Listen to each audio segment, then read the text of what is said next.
G'day and welcome to AoS Coach. You know who I am, but you probably know who my guest is as well. We are talking all things Orruk Warclans, specifically our Kruleboyz. It's a cruel summer, and I'm here with the dirtiest player in the game. What kind of warlord are you? I was going to call you like a mere knob, or like I was going to call you something like I've never actually been a big destruction player before Kruleboyz came out, but I guess a shaman. I've always played like a shaman or a warlock for D&D, so very much the back rank. You got it, dude. I'll cast from back here. Yeah, I've been playing Dungeons and Dragons with the Baldur's Gate 3 lately, and the warlock has been so good. Yep. This is the shaman himself, Jacob Brendan. You were here last year talking just about Kruleboyz in 3rd edition, and the minute 4th edition dropped, it's interesting because I rewind the clock for a second, right? Kruleboyz has been a really bizarre army. You know, we had out the gates, it was all about big yellers and shoot. That lasted, 2 odd years. We finally had enough points discounts and rule changes that Gut Rippers became really good. Nobody really had figured out Kruleboyz, and you were the first person that I saw who was consistently performing incredibly well on the tournament scene. Not to say other people weren't performing well, but you were just constantly top of the tree when it came to Kruleboyz. So I couldn't think of a better person to be the Potgrot Shaman. So the Potgrot to Jacob's Shaman. That was a terrible introduction, but we're going to run with it. Welcome back. Let's just talk Kruleboyz because this intro is too early in the morning and I am rambling. Perfect. Good to be here. Thanks for that. Such a small little good to be here. Perfect. All right, Jacob. Let's talk Kruleboyz. So 4th edition's come out. The way we've generally structured this conversation with other guests is I want to know a little bit about how have you found Kruleboyz in 4th edition, very high level. Are they still like they were in 3rd edition? Have they changed? Are they strong? Are they weaker? Are they points to oblivion and they're no longer good? What's your initial read so far based on, I guess, the limited time we've had? Mm-hmm. So it was actually really funny. I was going to drop Kruleboyz just because I had been playing them for so long. But then when 4th came out, they were the first thing in my bag, and I was like, oh, I'll try them out.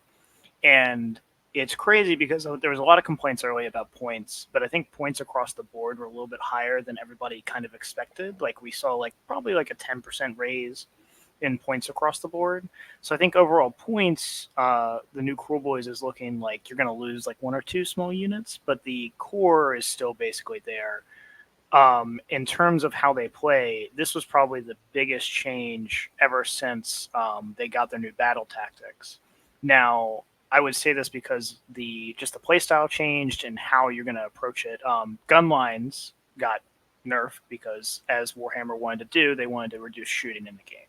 So we lost the mortal wound shooting on a lot of the shooting, and that was a main staple for the original 3rd edition Kruleboyz. And also with the redo of battle tactics and such, it's a completely different army. It still kind of plays the same in the melee, and it plays very much like the tricksy, oh, I'm going to get you, and I'm kind of safe, but I'm still a destruction army, so I still want to be brawling. So it's got a lot of tricks, and I really, really love how it plays, especially with 4th. Denial is the name of the game now for I want to score points and I want to keep my opponent from scoring points. It's not necessarily about killing everything anymore, especially since stuff dies a lot slower. So it is a ton of fun to play. It's still the same bread and butter kind of units and what you want to bring, but the play style is completely different for how do you approach each matchup. Have you enjoyed the new play style? Because the things have changed, right? And I'll rewind to probably the most impactful army change that I recall since Kruleboyz was I remember when Nurgles went from the Feculent Narmal used to allow them to run and charge. And now all of a sudden they're like, we are the slowest army in the game. You know, we hate this. And some people were completely turned off Nurgle. A lot of people adapted and they're really enjoying the play style and the disease and all that stuff. But is the changes enough that you no longer enjoy Kruleboyz and the people that you know are no longer enjoying them? Or is it just something that we need to adapt to? I've heard some feedback online. I've heard a lot of complaints, and the early meta watches do not look great for Kruleboyz. But I think this kind of goes back to our last discussion. Actually, we had Kruleboyz is, even though it's one of the beginner armies, it's actually probably one of the most unforgiving armies to play. Your saves are not good. You do not have ward saves. So when people make mistakes, and also as people are learning this game early, you're going to make a lot of mistakes. It doesn't feel good because you're basically going to get tabled when you make those mistakes. All your mans are going to die because you have orcs with 5-up saves and no wards. So when you get caught, it gets caught in a bad way. But I think the play style is still very, very similar in the sense that you're a trading army. Your points are very efficient. You have a lot of wounds on the table, and you want to make sure you leverage those wounds as best you can still. So any wounds you take as a Kruleboyz player is bad wounds taken, but you do great wounds because you do mortals. So that's always been the playstyle, and it's still kind of how the playstyle works now. It's an army. I remember when I got the faction pack in preparation for 4th edition, and the general vibe was that this is a really strong army.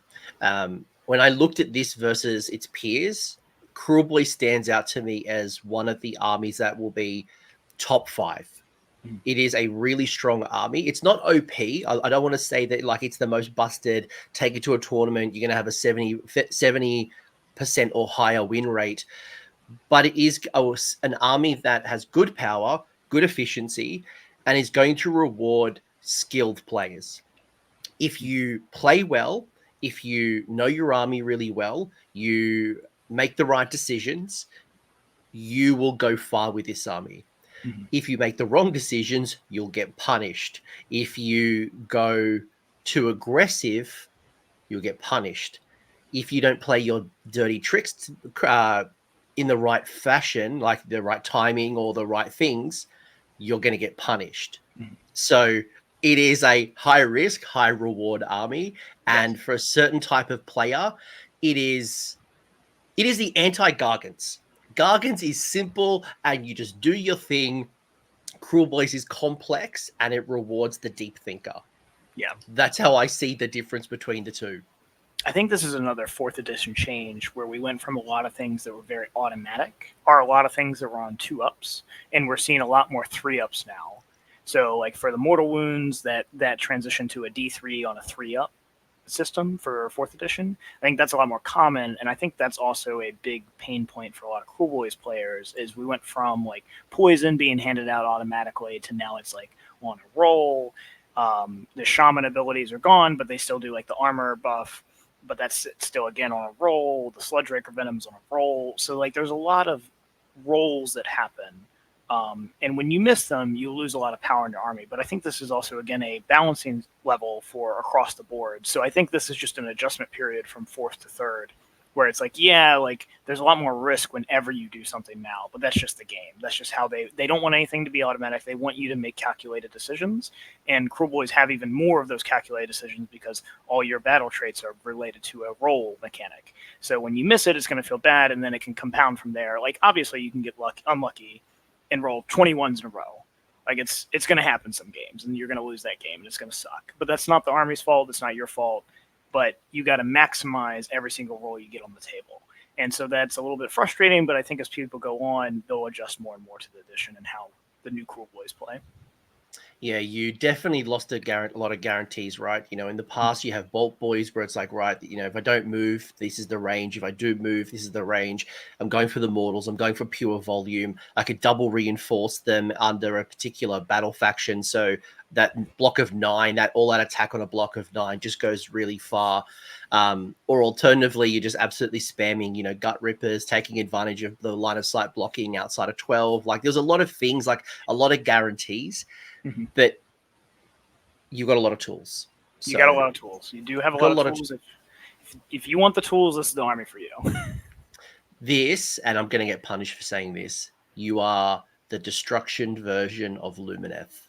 Yeah, that is fair. It's not as, luckily we're not as focused around one high and mighty elf like Teclis, but you have a lot of dudes. So you can get in the horde and the mob and still run around rampant.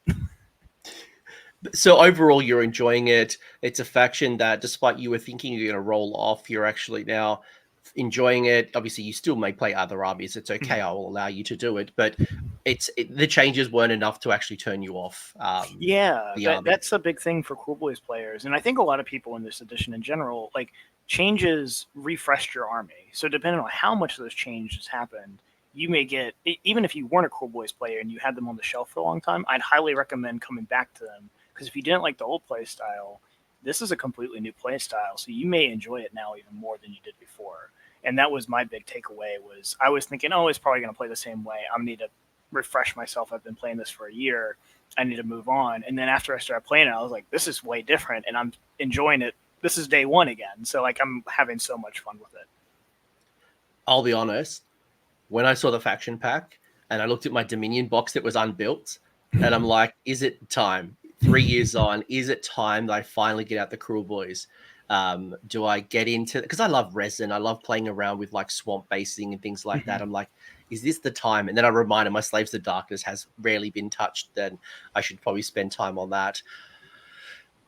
While we're talking changes, because I don't want this going on a Slaves of Darkness discussion, how have you found 4th edition changes for Kruleboyz? So, like, there's obviously so many things, right? Whether it is range being, reduced, because it's not just the Bolt Boys that suffered.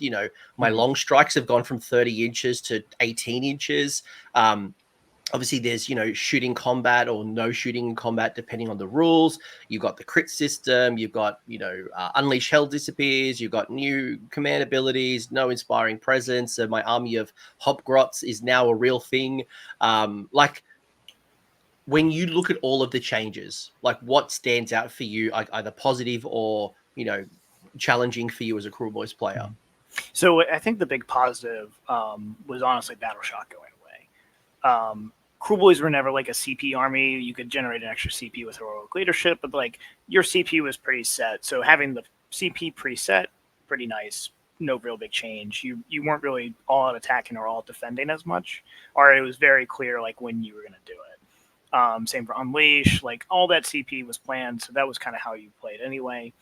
The flowchart of how crits happened, Mortals stayed pretty much the same. Yeah, they cleaned up the language a little bit, but it basically does the same thing as it did before. The biggest change by far, and I've felt this in every single game I've played, has been Battle Shock. Kruleboyz were a terrible Battle Shock army. Most of them were Leadership 5.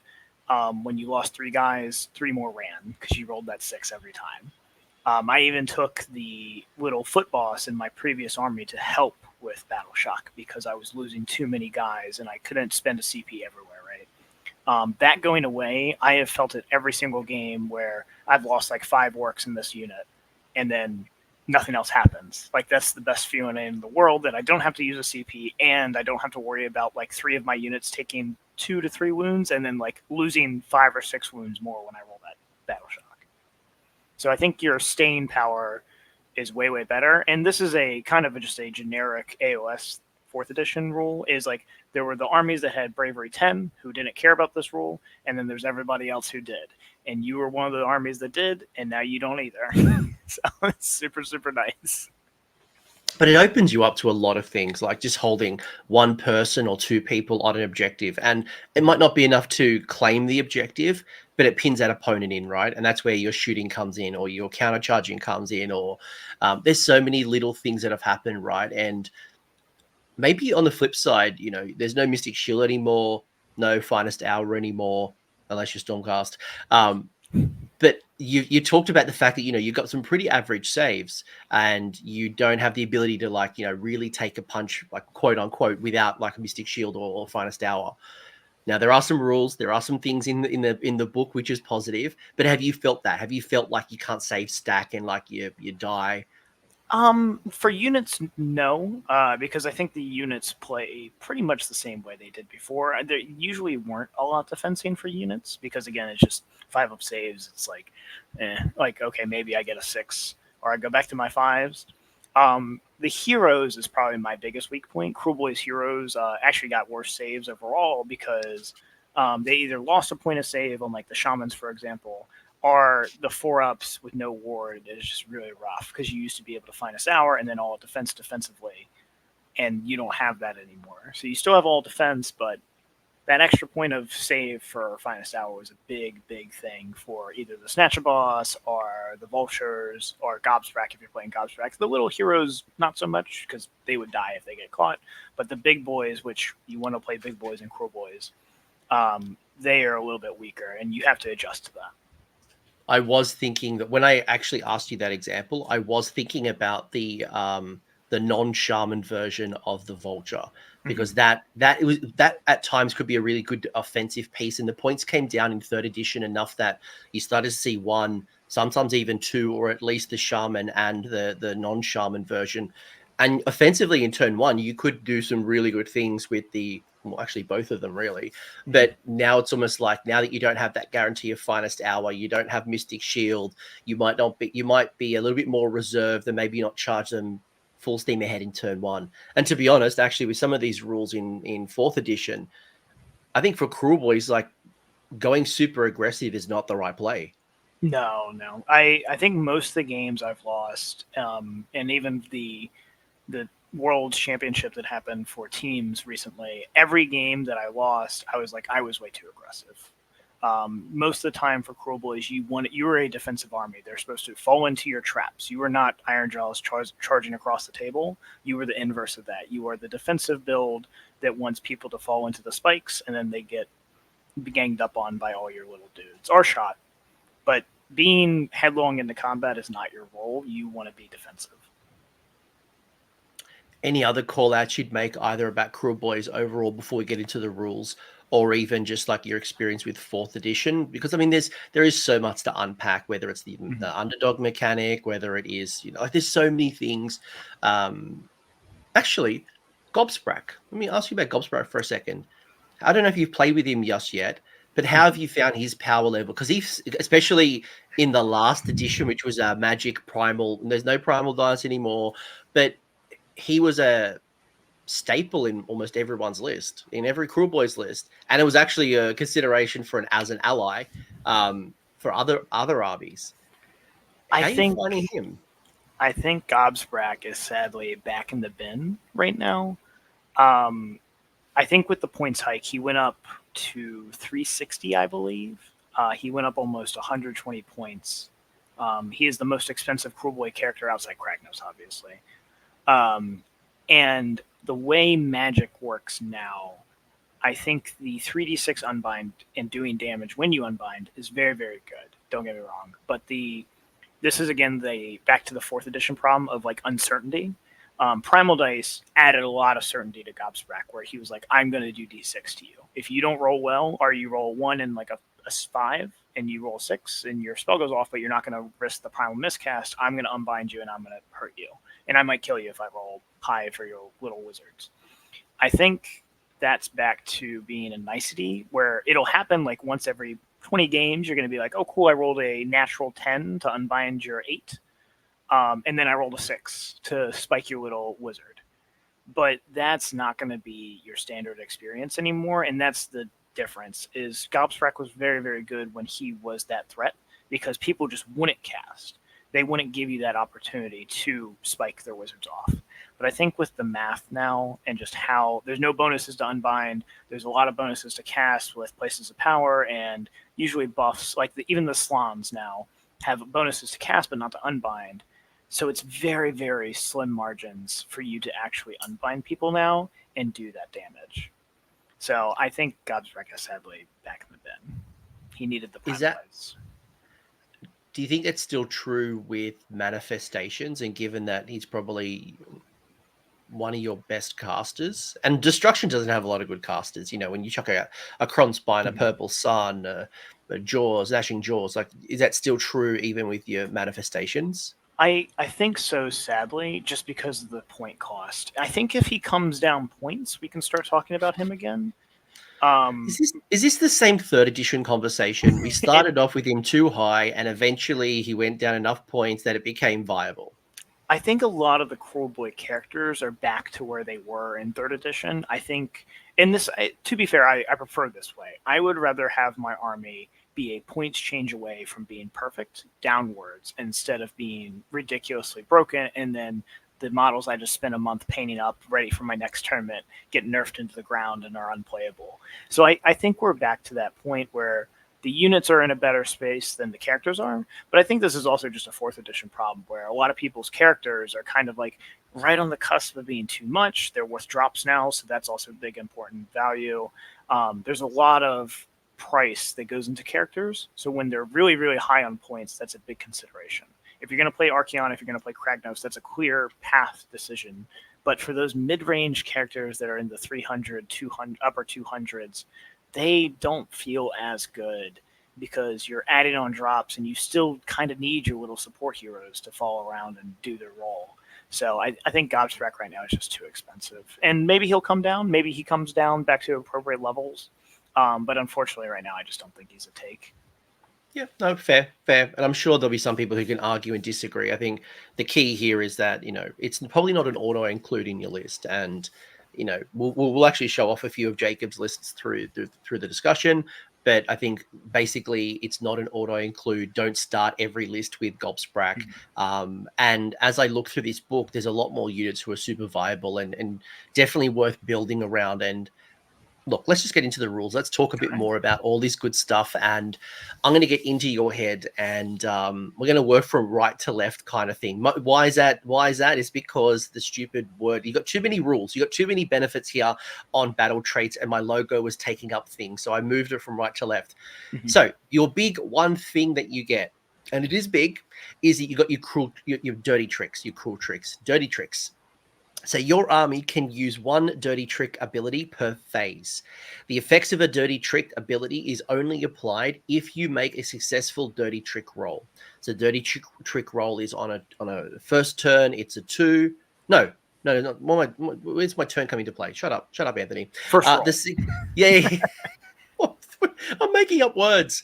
The success of a dirty trick roll depends on the number of dirty trick abilities your army has already used in this battle round. So the first the first one you use is on a 2-up. The second one you do is on a 3-up. The third one you do is on a 3-up. Then the fourth one and subsequent one is on a 4-up. So the less you use, the easier that it gets done. If you keep doing them, you get a little harder. So it gets progressively harder as you go through. The 4 dirty tricks. Anything you want to mention at this particular point before we talk about some of the dirty tricks? Lethal Surprise is a little wrong. It's any turn, and that's the charge phase 1. But that's it. Just for people reading it. I'll fix that up. I swear I just copy and pasted that. That'll be fixed up in the post edit. It was literally a copy and paste. Anyway, let's keep going. So let's talk anything about dirty tricks. So the big thing with dirty tricks, I've had a lot of conversations early on about the philosophy of do you want to just use them all and just risk your 5s, or do you want to save them for the very important ones, with those being Venom Encrusted Weapons going for mortals on 5s and 6s, or crits on 5s and 6s, or the ASL, which is always strikes last in the noisy racket combat phase. They're the most 2 impactful. One is more damage, and then one is damage before your opponent gets to go. So it impacts flow state for your fight sequencing. The teleport is also very good. So all of these, the Lethal Surprise is the one that doesn't really matter. Again, D3 mortals, when you get charged, and taking away the charge +1 damage is not really a Kruleboyz thing.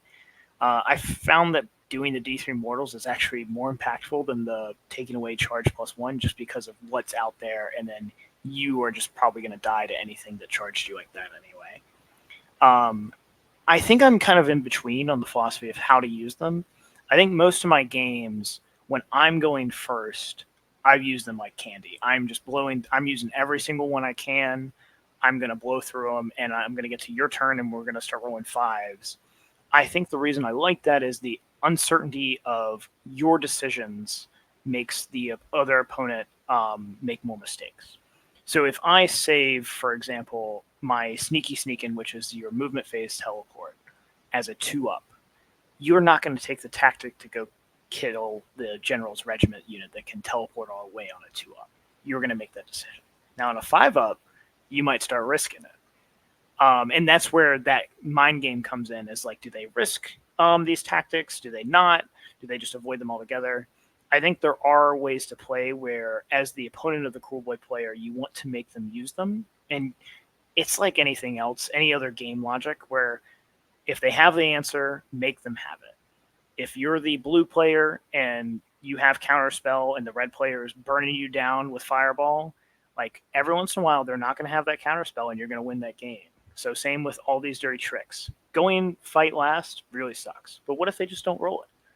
You gotta make them do it. So for anything else, I think I'm just burning through all my dirty tricks as much as possible to make that uncertainty a question. But I really, really love how these play. I'm always doing Venom Encrusted Weapons on whoever my biggest unit that's going to get in is. Lethal Surprise, I'll do it if my opponent charges me, obviously. I can't really do it in your own turn because that's only if you're getting 2 CP'd countercharged. So that's a little bit more just your opponent's turn. And then Sneaky Sneakin' is great for tactics and is great for setup for the Bolt Boys. And then Noisy Racket doesn't need any explanation. That is insane. And as you play this game, you'll understand that having a unit fight last, even in your opponent's turn, is just insane.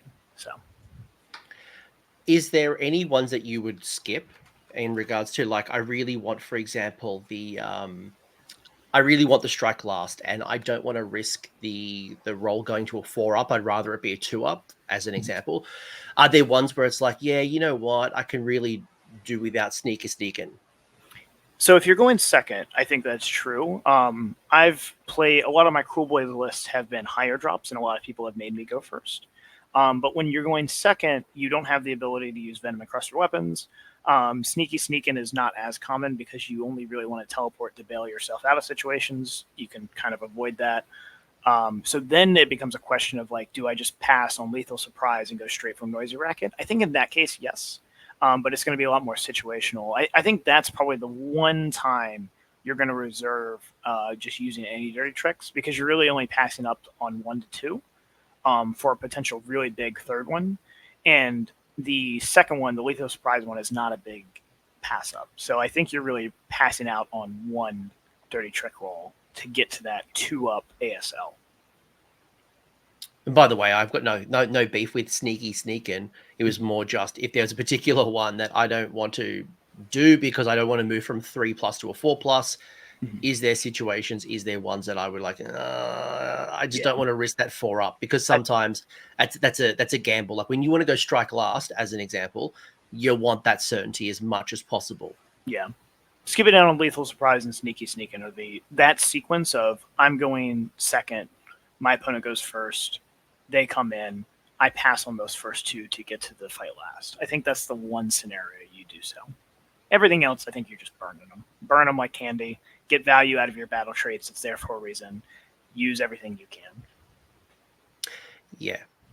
Look, all 4 of them are great. It's just which ones do you use at which times, and how lucky is your dice rolls, because there's some of them, and I keep going to the strike last because it's powerful. Like we talked about the low armor saves, there's some really nice anti-charge, and there's some really nice little pieces you can play along with here. I get really nervous when I look at the 4-up on Noisy Racket, because that's the one I want as much certainty, and I would almost throw away one of them just to ensure that was a 3-up rather than a 4-up, just personally. Yeah, we're playing Kruleboyz. We just roll 6s. We just roll all 6s. It's easy. It's always been the Kruleboyz plan, is just roll 6s. Yeah, I mean, like I play Gargants, right? I do the 4d6 smash on a 4-up. I get it, but I also remember all the 1s, 2s, and 3s, and not the 4, 5s, and 6s. So, but a Gargant can take a little bit more of a punch than a unit of Kruleboyz. Yeah. Anything else you talk about on this particular slide? I think overall, these are really strong. They're good, but it goes back to what we said right at the top of the show, is that it's not an easy army to pilot. It is going to be you understanding your army, the decision points, when you use what rule at what time, which ones do you use, which ones don't you use, and it's going to reward a strategic general. Mm-hmm. I will make one little call out for the battle traits for our battle formations in a moment. For dirty tricks, it is you can use 1 dirty trick per phase. The effect of the dirty trick is only applied if you make a successful dirty trick roll, and then you start picking units. So this happens not when it's activated. Like, you don't say, like, oh, this thing charged me, I'm going to roll. This all happens at the end, or start if it's your turn, of the phase. So you get to see all the movement of the models, you get to see all the charges that happen, and then you decide these things for, like, Lethal Surprise and Noisy Racket, because it's the start of the combat phase for your turn which you've already charged everything, you know what's in combat. And then it's the start our second part of the combat phase for your opponent. So again, you get to see where everybody lands before you decide what becomes Always Strikes Last. So that information is very crucial. And then also, you only choose the unit after you make the successful roll. So for Sneaky Sneakin', one battle formation is you can roll this twice. So you can try to teleport the same unit twice, basically, is what it results in doing. All right, I brought up the battle.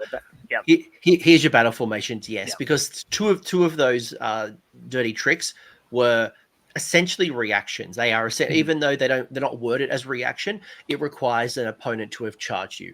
It requires a unit in combat, so it's almost like a mini reaction. So you get to see all of the charge sequences, then you get to go, right, okay, this is the unit. Yeah. So you've started talking a little bit about battle formations. Let's bring them up, right? So I'd love to know where you stand on these. Are they all around the same strength level? Is one standing out more than others? Is there one that you would never take at this particular point? Remembering that we are very early on in the meta, there are some armies that are performing really well. They might get changed, points might get issued, but like when you look at this at a very high level, what stands out to you? So I actually think they did a great job of balance with these battle formations. Kruleboyz Claw is basically old, Grin and Blades. But now you have the restriction of wholly within 3 of terrain. This is probably a good change. Grin and Blades was the obvious pick before, so now it's a little bit harder to do, but that makes it more rewarding when it pays off. I've kind of shied away from Kruleboyz Claw. Unfortunately, right now, this is a meta conversation, as you said. I think shooting has been a little light in my meta, and then same with ranges overall going down. Most army ranges is 12 to 18 anyway. So really what this means is it shaves 6 inches off of most ranges. I don't think this is the automatic that it used to be. A lot of armies had 30-inch range stuff. It was insane. They were going to shoot you from across the board. And you, as a Grin and Blades player, were just like, nope, you don't get to do any of that.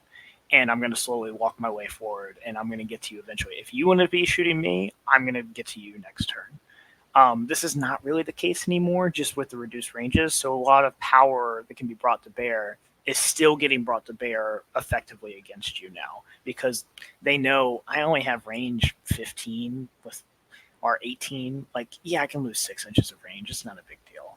So I don't think Kruleboyz Claw is what it used to be. It's still good. Don't get me wrong. I think this is a meta decision more than a every list take now. Can I just mention one thing I just thought of, and maybe this is you tell me if I'm talking out of my backside. Mm-hmm. The new terrain maps. I imagine that could be really helpful for you. Let's say I really did want to do the Kruleboyz Claw. I can now predict my movement and my first couple of rounds now, because instead of like getting up to a table and randomly knowing the terrain placement and trying to make a decision on the fly, I can look at each of the battle plans with each of the terrain maps and go, right, I'm going to do this, I'm going to plot my movement. So even though it might not be the best, there is now that new opportunity through the terrain maps that might work in your favor. Yeah, I think you're going to find variation. So my biggest complaint about this has always been area terrain versus impassable terrain. So, or I guess now unstable terrain. So the level of unstable terrain upon which you can hide your big dudes, which is your Vulture, your Sledge Raker, those are probably the more crucial units that you want to hide. Hiding your 6 Bolt Boys is not going to be that hard, and you're a range unit, so you're going to effectively do it. It's the big monsters that really, really love to not get shot and love to not get seen by these big, nasty spells. They're the ones that are going to really struggle because, yes, you're right. You know where the terrain's going to be, but you don't know if it's going to be an unstable piece with only a little bit of leeway for where you can actually be invisible still, because your big monsters are pretty big bases. Like a Vulture's on a Giant's base, and that's a big base. You basically need a woods. And I was going to say as well, you've got the small pieces of terrain as tournaments. I feel like we were on this topic for too long. Apologies for this random sidetrack.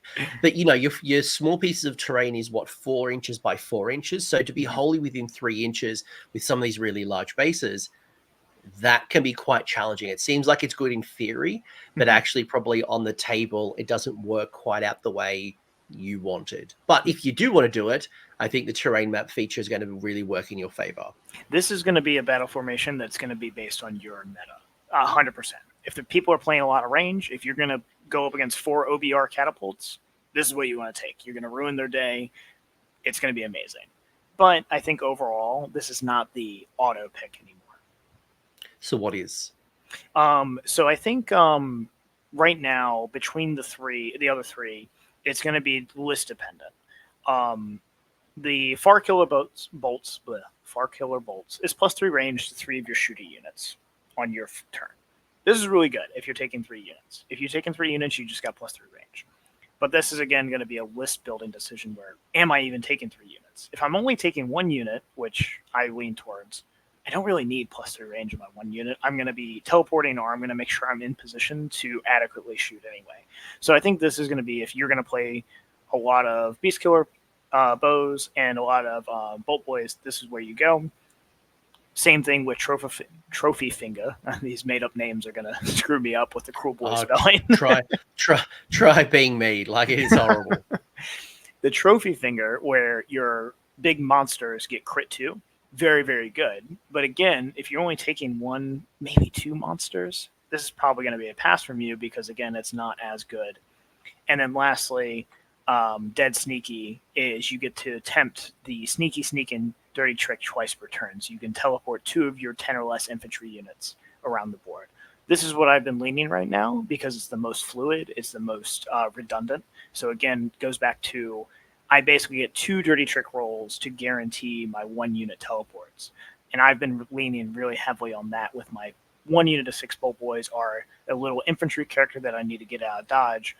A 5-up rerollable is around 50%, so it basically guarantees a 4-up, which is really, really good. But I think any of these 4 are honestly acceptable in the current meta that you're playing. It's just going to be dependent on what you want to play and then how other people around you are playing. So you can adjust to whatever. Yes. Yep. Yeah, I agree. I think a newer player, someone who's picking up Kruleboyz for the first time or relatively inexperienced, maybe I'd say don't take Lightfinger. I think, stick to something that's a bit more guaranteed, like Claw, like all the 2 fingers. If you are an experienced player and movement is key, positioning is key, Finger is probably the strongest of the 4. Mm-hmm. But you are burning through your dirty tricks, which then gets you to my big problem all along, which is getting the strike last on a 4-up. So you are going to burn through that a little bit more. I think my favorite in order is probably Light Finger, Trophy Finger, Claw, and then Middle Finger. Just because I don't play a lot of shooting in my builds anymore. I used to play 3 units of Bolt Boys, and now I'm kind of down to 1. But that's just kind of how I've decided on this. I think they're very close, and I think it's a personal decision. So yeah. I really do love Trophy Finger because big monsters doing lots of damage is a lot of fun. Yeah, I would agree. Light is number 1. The middle and Trophy are probably list dependent, and then Claw.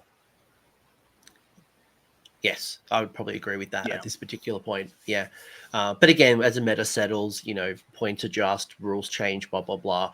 You might get a better feel, but I think to your point, none of them are the wrong answer. It's not like there's one that's like we'll never see play, like the old. It was. Well, I was gonna say I don't remember the name. It was just like it was Grinning Blades or it was Big Yellows and the other one, whatever the other one was. Skullbugs was. I don't think it was ever taken. I don't think I saw anybody ever take it. It was crazy. I don't think I ever saw it either, to be honest. I really don't ever think I saw it. You got 3 heroic traits. Again, really cool if you take a War Master, whether it's Kragnos or Gobsprak. Do you have any other War Masters? Is it just those 2? Just those 2. Yeah, cool. So if you take one of those, you still can take advantage of a heroic trait, which is super neat. How would you rate these 1, 2, 3? Egomaniac, Backstabber, and slippery scumbag for those people who are listening. Luckily, this isn't as complicated as battle formations. I think this is an obvious 1, 2, and 3. Slippery Scumbag is insane. Roll die on 3-up, you can immediately retreat. This on big monsters like the Vulture, everybody's been playing with. It's really strong. It's really, really good. You should play this. Next up is Egomaniac, is exactly what it was before. It's basically a 4-up bodyguard to Kruleboyz infantries. A lot of people used to take this on the Sledge Raker. I actually liked it better in the old edition than I do now. I still am of the philosophy, and this is exactly what I said in the old video, taking any wounds is bad. So even though you're shifting your wounds from your monster to your infantry, it's still just, you just not want to be taking wounds. This is not a good trait to take because you're going to rely on it and it's going to burn you. And then Backstabber is pick an enemy hero in combat with your hero and more Kruleboyz units, and then you do D3 mortals plus 1 for each unit. I just don't think you live long enough to actually realize any value off this, because every game I've played so far, I've either died, in which case you don't get this because it's end of any turn, or I've killed my opponent, which means I don't need to do more damage because it's a hero. So I think this is Backstab is just bad, unfortunately. So I understand if people want to play Egomaniac and they really like their big monster not to die, sure, you can play it, but like I think Slippery Scumbag is just by far the best choice. Yeah, I agree with you. Wholeheartedly, I agree with you. Yeah, Slippery Scumbag, because your infantry heroes are not that durable. So I want to keep them around, whether it is that shaman, whether it is whatever it is. And the fact that this is any combat phase, not just a once. This type of thing, I thought this would be like a once per game ability, but the fact that it's any combat phase, that stands out head and shoulders above the rest. Yeah. And it adds on to the Kruleboyz tricks, where it's just like, oh, I could randomly leave. Like, you could charge me, and since it's a combat phase ability, you can decide your ordering. So you can do your dirty trick of fight last, and then if you fail that, you can decide to get yourself out of combat with Slippery Scumbag. So this is honestly more redundancy on that. So I really, really like this. This is by far the best one. This rule has burnt me a couple of times against Skaven, where I've picked a hero to kill as a battle tactic. The Skaven unit runs away, and then because I've got to do the damage in combat, right? You can't shoot it off the board. I've now lost that battle tactic, or I've got to rely on killing a bigger, swingier thing in order to achieve it. So don't underestimate this particular one. This one is just too good. Yeah. A lot of armies have this. Furies have it. Skaven have it. This has been making the rounds, and it's a pretty common one. So it's really, really good. Before we move on to Artifacts, what type of heroes are you thinking about are good recipients of the Scumbag? I think it's either your Snatch Boss on your Sledgeраker or your Vulture, because you're the two most mobile things, so you get the most out of that movement. Just easy. You get 12 inches out of your Vulture, you get 8 out of your Snatch Boss. You want to keep those things alive, so if you get into a bad engagement, you can get yourself out. Very good. I like it. Especially you can be more aggressive with your vultures, because I guess there's two things, right? There's the offensive piece where you've got your vultures that have gone up the board or something with high movement. It can then retreat either around, steal an objective, be annoying, obviously still outside of combat range, but you can use that positioning to get more favorable. Or flip side, it's defensive, right? They've charged you, there's gut rippers, and there's a hero that's supporting. You want to keep that hero alive. Maybe there's a manifestation on the table and you can't lose that shaman. 3 up, you retreat it, because if that shaman dies, that manifestation disappears as well. So there goes your Kronspine or your Purple Sun. So there's some really good play with that particular one. Yeah. I think we are all in agreement. Yeah, that was an easy one. That one is a very easy one. Yeah. Like if it was a once per game ability, I think it would be much closer to say Egomaniac. Yes. Yeah. But like the fact that it's any combat phase, like that's clear winner. Yeah. So this one is a little bit harder. It's not automatic, but it's a little better than what we just had. So you got your Artifacts of Power, the Eye Biter Ash, Mork's Eye Pebble, and the Swamp Staff. And I think this is really just a 1 or a 2. Now that we've lost Warlord to take extra artifacts, you're really only deciding between Pebble and Swamp Staff. I think people that want to take in their builds the Foot Shaman, I think you really want Swamp Staff. You become a level 2 wizard. That's really, really, really good value for his point cost. 120 points for a level 2 wizard, which with a kind of inherent +1 to cast with the pot crop. Very, very strong. And then Pebble got even better than it was before. It used to just be in the shooting phase, and now it's any phase. So you can pop it in combat, and you're basically just a 5-up board for that one turn. This is great on your Sledgeраker. It's great on your Vulture. With huge bases, it's going to affect everybody within 12. It's really, really good. It does exactly what it did before, but just more fluid. And then Eye the Ash, we'll say the Ash, I think it's just not as good as these other two. It's still really, really good, but I think the other two are just miles away in front of it. A -1 to hit and wound versus 1 unit is probably going to be equivalent to a 5-up ward everywhere, wholly within 12. So on your 1 unit, so it's just better to have a 5-up ward everywhere. Yeah. I think Swamp Staff is still the strongest. And that's probably because of my preference of avoiding once per battle abilities unless they're super crazy good. So like in one of my Stormcast lists, I love there's like a potion that lets me fight first. So for me, yep, love that. For this, I'm like, look, Mork's Eye Pebble is good. Definitely 5-up ward is strong. I prefer the guarantee every turn. So Swamp probably is a little higher for me. But the fact that it's a 12-inch bubble and not just it's 5-up, but everyone around that 12-inch makes it definitely closer. So I guess it depends again if you're playing offensively or defensively.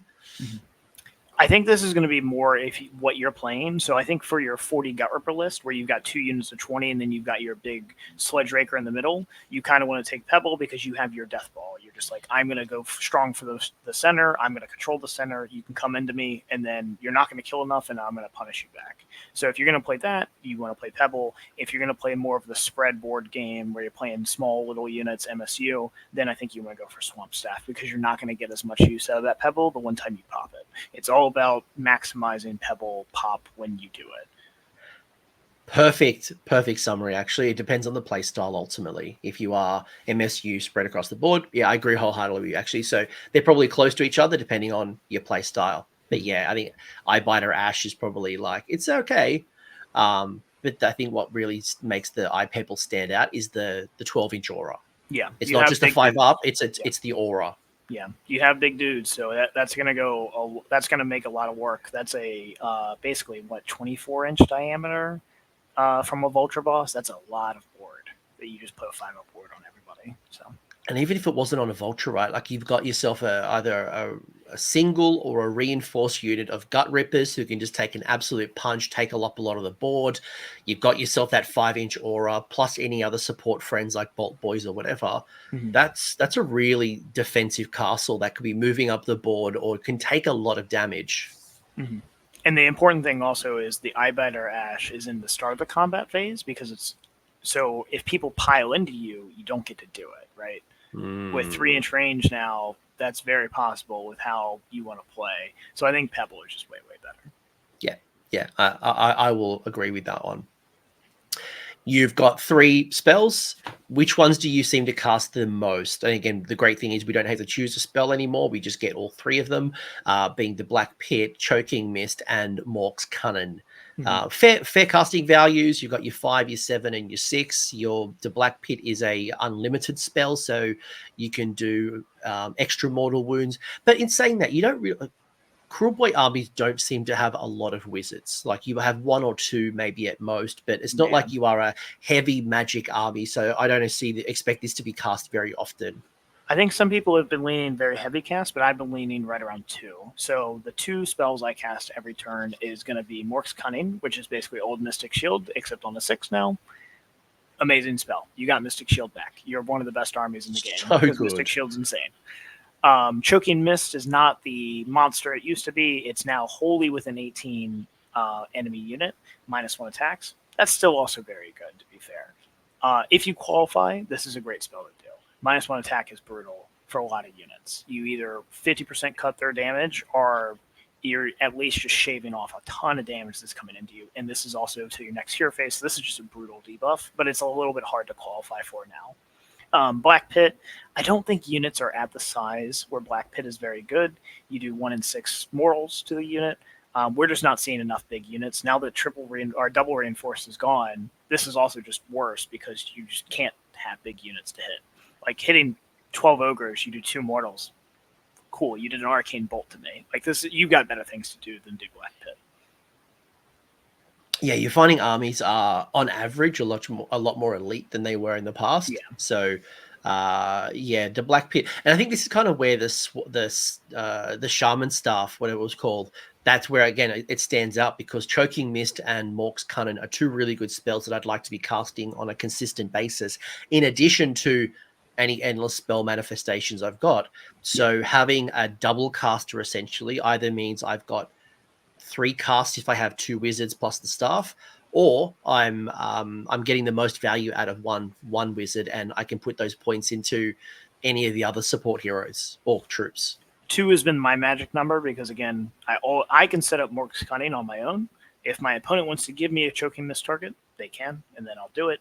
But I always want to do Mork's Cunning, and then there's always at least one endless spell you want to be casting. If that's your Kronspine, or if you're playing one of the endless spell packages, you can always put out one of those. So I think 2 is your big magic number, and Mork's Cunning is the big winner here. +1 to save is insane. I don't think I'd go a third. I don't think I would go in a third unless I have some list idea that, I think it might be too much. You've got too many good hero choices and unit choices that I think it's not required. Mm-hmm. The one upside of Gobsprack is he now has his own spell, which is very, very good. So that's a little bit of a conversation for third, but you lose out on Swamp Staff. So, yeah. I still think Mork's Cunning, and then the other thing is always going to be your play. And Mork's Cunning is probably a really good magical intervention as well. So I would always keep a CP up my sleeve for this piece. No disagreements there. I'll just roll with that. No, it's perfect, yeah. I think my CP usage has been very heavily countercasting and then also counter shooting. Those are the 2 that I've been very Kruleboy favorable. So. And even actually casting value of 6, right? Even with the -1 penalty, assuming there's no arcane place of power terrain, casting value 7 with the -1 penalty is still very fair. Like that's worth the trade. When you go from 7 to 8, that becomes the risk. That's the big jump, yeah. But 6 to 7 is still a 50% chance. Like 7s are I believe 48 point something. Yeah, around the 50. And you're also +1 with your pot crowd as long as you have them. So you're actually still on 6s, which is really, really nice. And I was talking just generically. Yes, you then chuck the pot crowd in, and we're now back to 6s. So good job. Oh, I went the wrong way. I'm too excited on spells.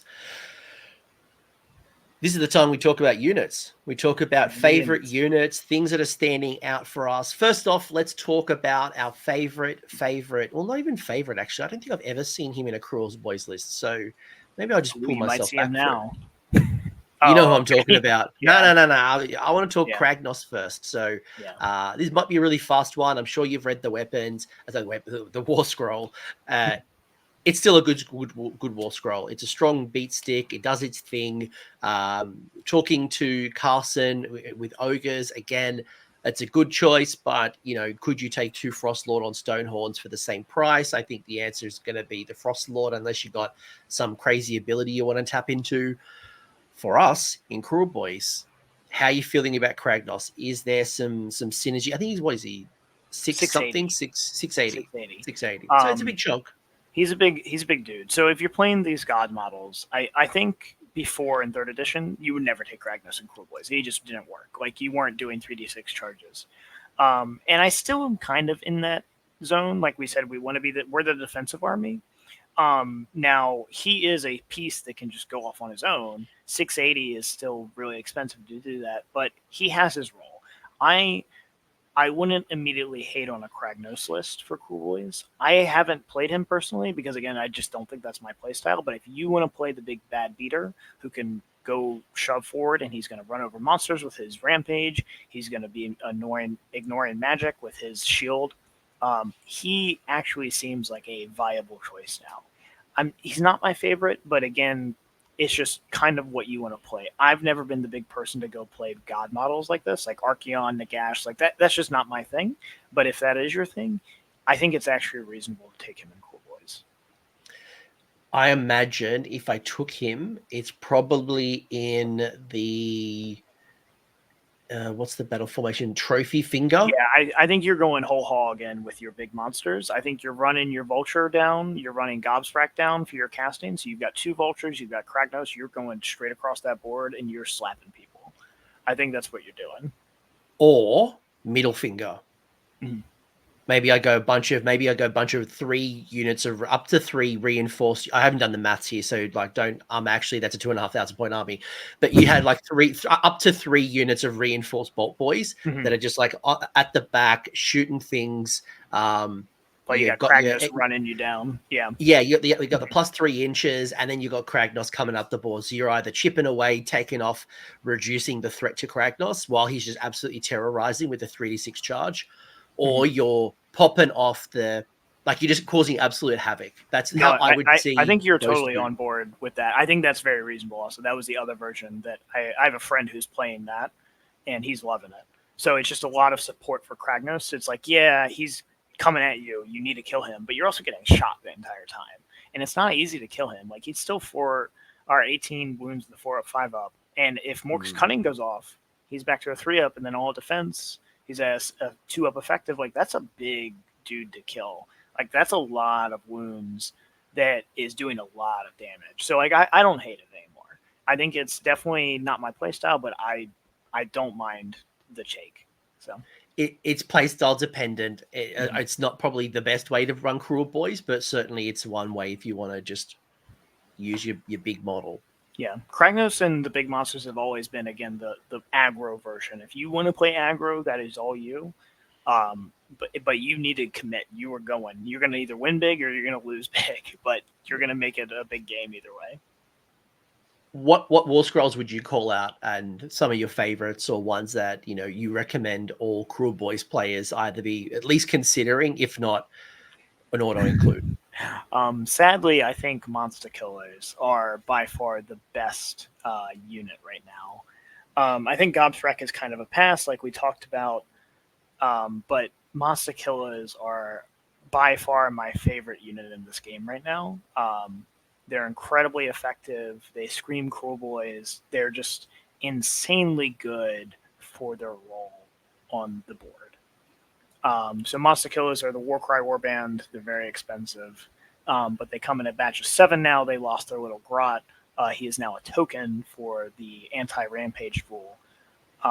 So basically what Monster Killers do is they're 3 attacks, 4s and 3s, -1/1 damage, crits, and they're Rend 1 against monster, or Rend 2 against monsters. So for Gut Rippers and Monster Killers, they have the exact same attacks. Monster Killers actually have an extra attack because they're 3 per, and there's 22 attacks versus the 21 attacks of Gut Rippers. And they have a base Rend. But the reason you take Monster Killers is because at the start of a combat phase, you pick an enemy monster in combat with them, you roll die on a 3-up, that monster strike last. And if it's wounded, it's a 2-up. This ability, in conjunction with Noisy Racket, because these are your abilities, you get to choose the order, gives you redundancy on your strike last potential versus monsters. This is really, really, really good. Basically, every monster your opponent has is a liability because he's going to be fighting last versus most of your units. And then also, once per turn reaction, you can turn off a rampage within 6. So you don't have to be in combat, you just need to be within 6 on a 2-up with your Clutcher Grot, as long as your Clutcher Grot token's alive. There's a lot of nasty rampages in this game also. Bellacor's Fight First ability is one of them. You can turn that off. And then you can also just make Be'lakor fight last. That is a huge, huge swing for a unit that is priced very cheaply and is just very, very effective compared to the other units. You don't get the Gut Ripper -1, but you are doing just as much damage, if not more, and you're providing a lot of utility aggressively. I was just looking at the points comparison at the time of recording. Gut Rippers are 170 points for 10. So that's 20 wounds a pop, while your Monster Killers are 7 models. That's 14 wounds for 120. So if you find that your list is just over 2,000 points, swapping out a Gut Rippers into a Monster Killers is one way of getting around that and not losing anything. But more importantly, I think there's absolutely a build including 1 or 2 of these units, because while they can't be reinforced, you can still take multiple. Yes, you can take units multiple, of and they operate. This is where I'm playing personally 4 of them right now, because this by far it's a solo operator that can run around and do whatever you want. 22 attacks, does 3 to 4 mortals. And then their attacks are pretty decent, especially if you want to all attack. 120 points for this unit is insane, paired with Noisy Racket. So we'll imagine 2 of them are fighting. You Noisy Racket with one of them. Your opponent's fighting last of there. Cool, you don't have to swing. You swing with your other one. You're getting all your attacks in, which is a bucket of attacks, before your opponent has done anything. You're just doing a lot of damage. You're trading very effectively. They're very wound dense for their points. They're 8.5 points per wound, which is almost equivalent to zombies. I was just looking at it. They're 20 more points than Hobgrot Slitters. Yes. They're 20 more 20 points. more points, yeah. Unfortunately, I think Hobgrots are dead right now because Monster Killers are so cheap. I can't believe it. Like, I'm like, wait a second. You get 10 models in a Hobgrot Slitter. They 1 wound each, They're right? 1 wound, yeah. They didn't go to 2 wounds. So no, they're not 2 wounds, yeah. 10 models for 100 points. And then I get all of this stuff bonus extra. I get more wounds. You get more wounds. And more rules. More wounds. More for 20 more points. Yeah. I think Monster Killers are by far up and away the sleeper unit in Kruleboyz. They're just insane. They're just your damage per point is off the charts, and your wounds per point is off the charts. And then also, if your opponent's playing monsters, both these abilities are insanely good.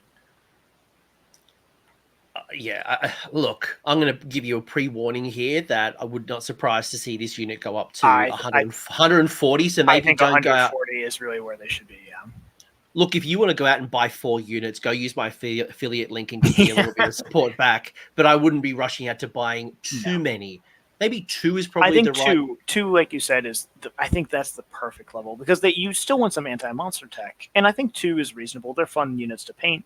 They look really good. They're very unique. I think most of Warcry warbands want to be at that level where you could take 1 or 2 of them. They fill their role, but you don't want to be spamming them. Like I don't think that's where you want to be. Any more than 2, you are asking for a nerf. So yeah. I will happily buy them off you on the resale market cheaper. But 2 is the sweet spot probably if you're thinking longevity. Yeah. What other units? What else is worth calling out? So everybody's favorite Boltboyz. Boltboyz are still really, really good. They actually went down in points. What? Compared to, they lost the mortal shooting, so the mortal shooting is gone. So they did go down in mortal shooting, but yeah, the ordering for this is all over the place. Oh yeah, the ordering is just so unlogical. Yes, cool. All right, talk to me. So, for all the flexibility that Boltboyz used to have, in that they were just murdering people from across the board, or all the power that they used to have, they gained a lot of flexibility. So they used to have clauses where you had to either do hasty shot if you moved, or you could only do aim shot if you didn't move. That is no longer the case. You get to choose. And if you don't move, you just get +1 to hit. But the flexibility to move and have a Ren 2 shot version is really, really good. Boltboyz are still really, really good for the value. They're 110 points for 3.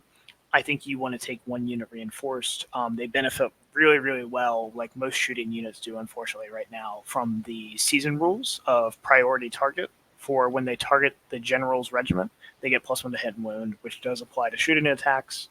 So a lot of your shots go to either 2s and 2s with your aim shot, or 3s and 2s with your hasty shot. And also, if you didn't move in your opponent's turn, you're going to counteract your +1. So it's just like being a priority target for this unit is just like insane. It's really, really good for counter shooting your enemy's general stuff, and just being that scalpel unit of being like, I'm going to go pick on your general's units and I'm going to teleport around and just keep shooting them is really, really, really good.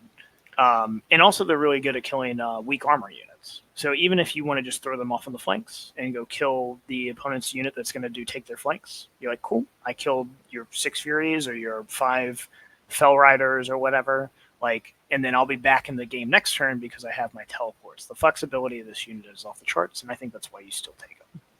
I don't personally like to spam them like Big Yellers used to, but I think they're still very, very good. It's also the psychological threat as well, and they're a really good trade piece. 3 of them are 110 points currently. 6 of them is 220.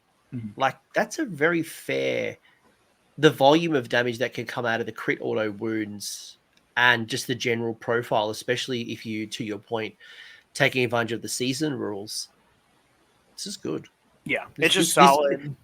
It's not spammable, like you said. Yeah. It's not the Bolt Boys that we used to know. Yeah, but it's still good. I think 2 is totally acceptable. If you want that, again, redundancy, 1 can get caught and you still have some shooting. Or if you're playing like Kragnos with the gun line behind, then you go into that middle finger territory. But I really, really like this unit. I think they're very point cost effective. I think they're just solid all around. They will die to a stiff breeze. It's only 12 wounds with a 5-up, so if anything catches them, they're dead. But they do a lot of damage, and you have the flexibility to get them out of dodge when they get into a bad spot. I think 1's enough for me. Like 1 reinforced unit's probably enough. But again, it's about trading up, right? If you do a reinforced unit for 220 points with 1 or 2 rounds of shooting, you can probably kill more than 220 points, right? Mm-hmm. So especially if you're killing something in the general's regiment. So it's worth the investment. Yes. But would I take 400 points of them? Probably not. Not with the range 18. And if I did, I had to go into the +3 range. Yeah. Still, we're starting to get into its own build at that point, and I think then you want to start looking at the ballistas, the beast skewer bows at that point. So, but these are my favorite 2 infantry units of the game so far. I think Hobgrots are kind of a pass when you read Monster Killers comparatively. The tier breakdown is 100 points for Hobgrots, 110 for Bolt Boys, and then 120 for Monster Killers. So it's only a 10-point spread for each of those units. I think if you don't have the points, I think you sacrifice it on characters instead of sacrificing on units. The units are just so much better than Hobgrots. I think Hobgrots are bad. It's unfortunate, but because I used to love my little 10-man unit of Hobgrots, but this was basically the cut that happened from AoS 3 to AoS 4. And they were, I think they got to about 80 points last time. Yeah, they were 80 points. So they went up 20 points. They lost the run and shoot, which is a big deal because they lost a lot of effective range there. And even though bravery is not as bad, the retreat on a 3-up at the end of any turn is just not that good because they will just die. It's 10 wounds with a 6-up. Yeah, if they were 80 points, I think it'd be worth considering. Mm-hmm. But when I've got a 20-point disparity between the Monster Killers and the Hobgrots, nah. Yeah, I think as you stratify these units more as we go, like as point changes happen, then we can start talking about, I can take some Hobgrots to fill that flanker role. But right now, it's just like, it's not even close. Like 20-point disparity is like not even close for those units. Or 10 for Bolt Boys, just 3 Bolt Boys. True, actually, yeah. So, like if they go down in points, I think my opinion of Hobgrots change a little bit because the role is clearer. Like, right, they're the screen, they're the people who are going to run up and seize the center or take the flanks and couldn't care less when they die. They score me that turn 1 battle tactic that I'm struggling to achieve without using take their land, which I really don't want to do because that's a turn 5 battle tactic. Mm-hmm. So 80-point investment or 160 points for 2 units of idiots. Go out, do your thing, get your tactic, die. You stay around. That's a bonus. Yeah. Outside of, like, when we're talking 200 points for that combination, like, yeah, too much. And then the last infantry unit is Gut Rippers. Gut Rippers are basically exactly the same as they were before, except now they just have to roll a 3-up for their -1 to hit for non-heroes. It used to be they were just always -1 to hit for non-heroes and monsters, but now it's just non-heroes. But it is a 3-up conditional. I think Gut Rippers are still really good. I run 1 unit of 20. I think it's your solid center. -1 to hit is really, really good this edition. I think it's still a good include. I'm really close, though, to considering dropping them for just more Monster Killers. But again, that goes back to that conversation of maybe we're diving too deep on a unit that's probably going to get nerfed. So don't want to invest too much. Let's assume we live in a world where this unit is, I don't know, let's say the Monster Killers are 140, 150. Not that I'm telling you it's happening, but let's say this is a 3 to 6 month conversation down the track, and we've realized that yes, they are too cheap. How do you feel about Gut Rippers if they stayed around this 170 mark? I think we're back in action because this is your only crit mortal melee reinforceable unit. You cannot reinforce Warcry Warbands, So you are limited to just your 7 guys. So this unit holds your Venom, I say Venom for your Sludge Wrecker Venom, and then your Poison, which is your Dirty Trick Poison, very well. It's 41 attacks that can be mortals on 5s, and then double damage with your Sludge Wrecker. That's a lot of damage. It'll kill most things in the game. That's like about 30 mortals on average. And then plus your sprinkle of attacks they get through. You have no rend, which sucks, and your 4s and 3s, but we're rolling 5s and 6s. That's what we care about. And you've got the killer boss on foot that gives you +1 to hit, +1 to wound when you issue all out attacks. So you're now hitting on 3s, wounding on 2s, crit mortals on a reinforced unit. So 41 attacks at max potential. That's a lot of damage. Yeah, this unit can slap. Yeah, for sure. It has a lot of buffs that feed into it very well. So I think this will be much more like a decision point of, are you going to play for the center or are you going to play your MSU? This unit plays for the center very, very well. It's a big brick. It's hard to kill with that -1 to hit, and it holds buffs very well. It's great for Mork's Cunning. You go to 4s. If you can fit in terrain, which maybe you can, you go to -1 to hit, which can be -2 to hit. This unit's really, really good at holding the middle. It's a good brick. I still think it's viable. I think it should come down 10 points. Our Monster Killer should go up points. But I think it still has a place. 170 points for 10 models with 2 wounds apiece. I think they're fairly costed. Yeah. I think 170 is fair. Yeah, they could go down 160, but I think I would not pick them because I think that their 10 points should be 10 points cheaper. 170 is very fair. What's that? 340 for a reinforced unit of 40 wounds, 5 up save, 3 up subtract 1 from hit rolls. Could possibly do strike last and soak up that damage. Crit mortals, but it can accept buffs. Yeah, it's a good unit. Put that 5 up ward around it as well once per game. This is a battle tactic denier as well. Yeah, it's a great unit. It's a great seize the center unit. It's a great strong middle unit. I still like it. I still like the 1 unit 20. I don't think units of 10 play a great role. If you're just trying to screen, I think you can just go cheap at that point. Then you take your grots and you're just throwing meat into the furnace. So I think this is actually a good aggressive unit, even though it doesn't read that way, or it's a aggressive unit that can take a little bit of a punch and then hit back really hard. Yeah, that's how I would see it. Yeah, I agree. It all depends on where monster killers land in the end, but I would have at least 1 reinforced unit of this. At minimum, I would have 1 reinforced unit. Yeah. What other units do we want to talk about? What else is standing out for you? I mean, there's a heap of... The Shaman, it was really easy. The Shaman lost its ability to poison and do elixirs, but +1 to cast, don't sleep on +1 to cast. As long as you don't roll natural 4 or below, you're a +1 to cast wizard. That's really, really good, especially in this edition with not a lot of bonuses to cast. The +1 save is okay. I actually haven't been able to use it effectively yet. I think Kruleboyz just kind of don't really love this role.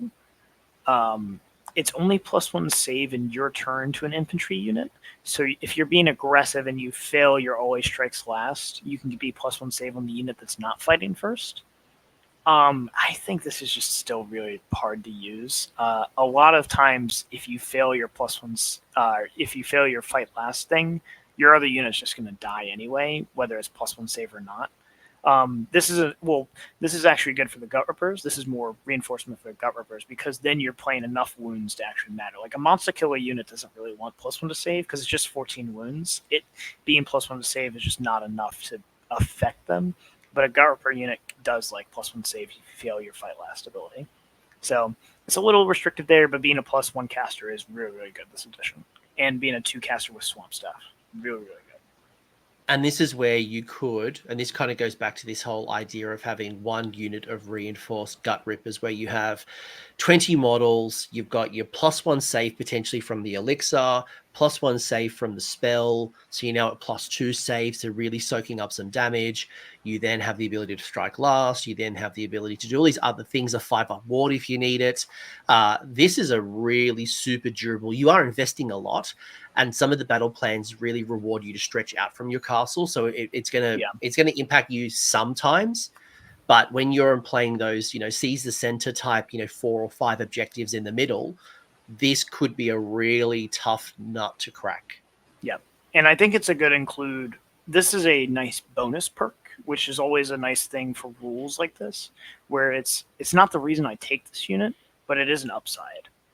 So that's always a good thing to consider. I'm taking this unit to cast spells, and it can maybe give me +1 armor if I need to do it in that situation. And what's good is you can do the spell for +1 armor to a different unit. So let's say you go for the elixir, you do it at the start of your hero phase, it fails, cool, I've got the spell to get me out and still give the +1 save. If I really need to save stack, I could do +2 from that combination, or I could go spell here, elixir here, and I've now got 2 units with +1 save. So gives you that whole, again, utility of the rewarding good thinkers. And then the Snatcher Boss is probably the other good one. I think the foot bosses are really easy to go through.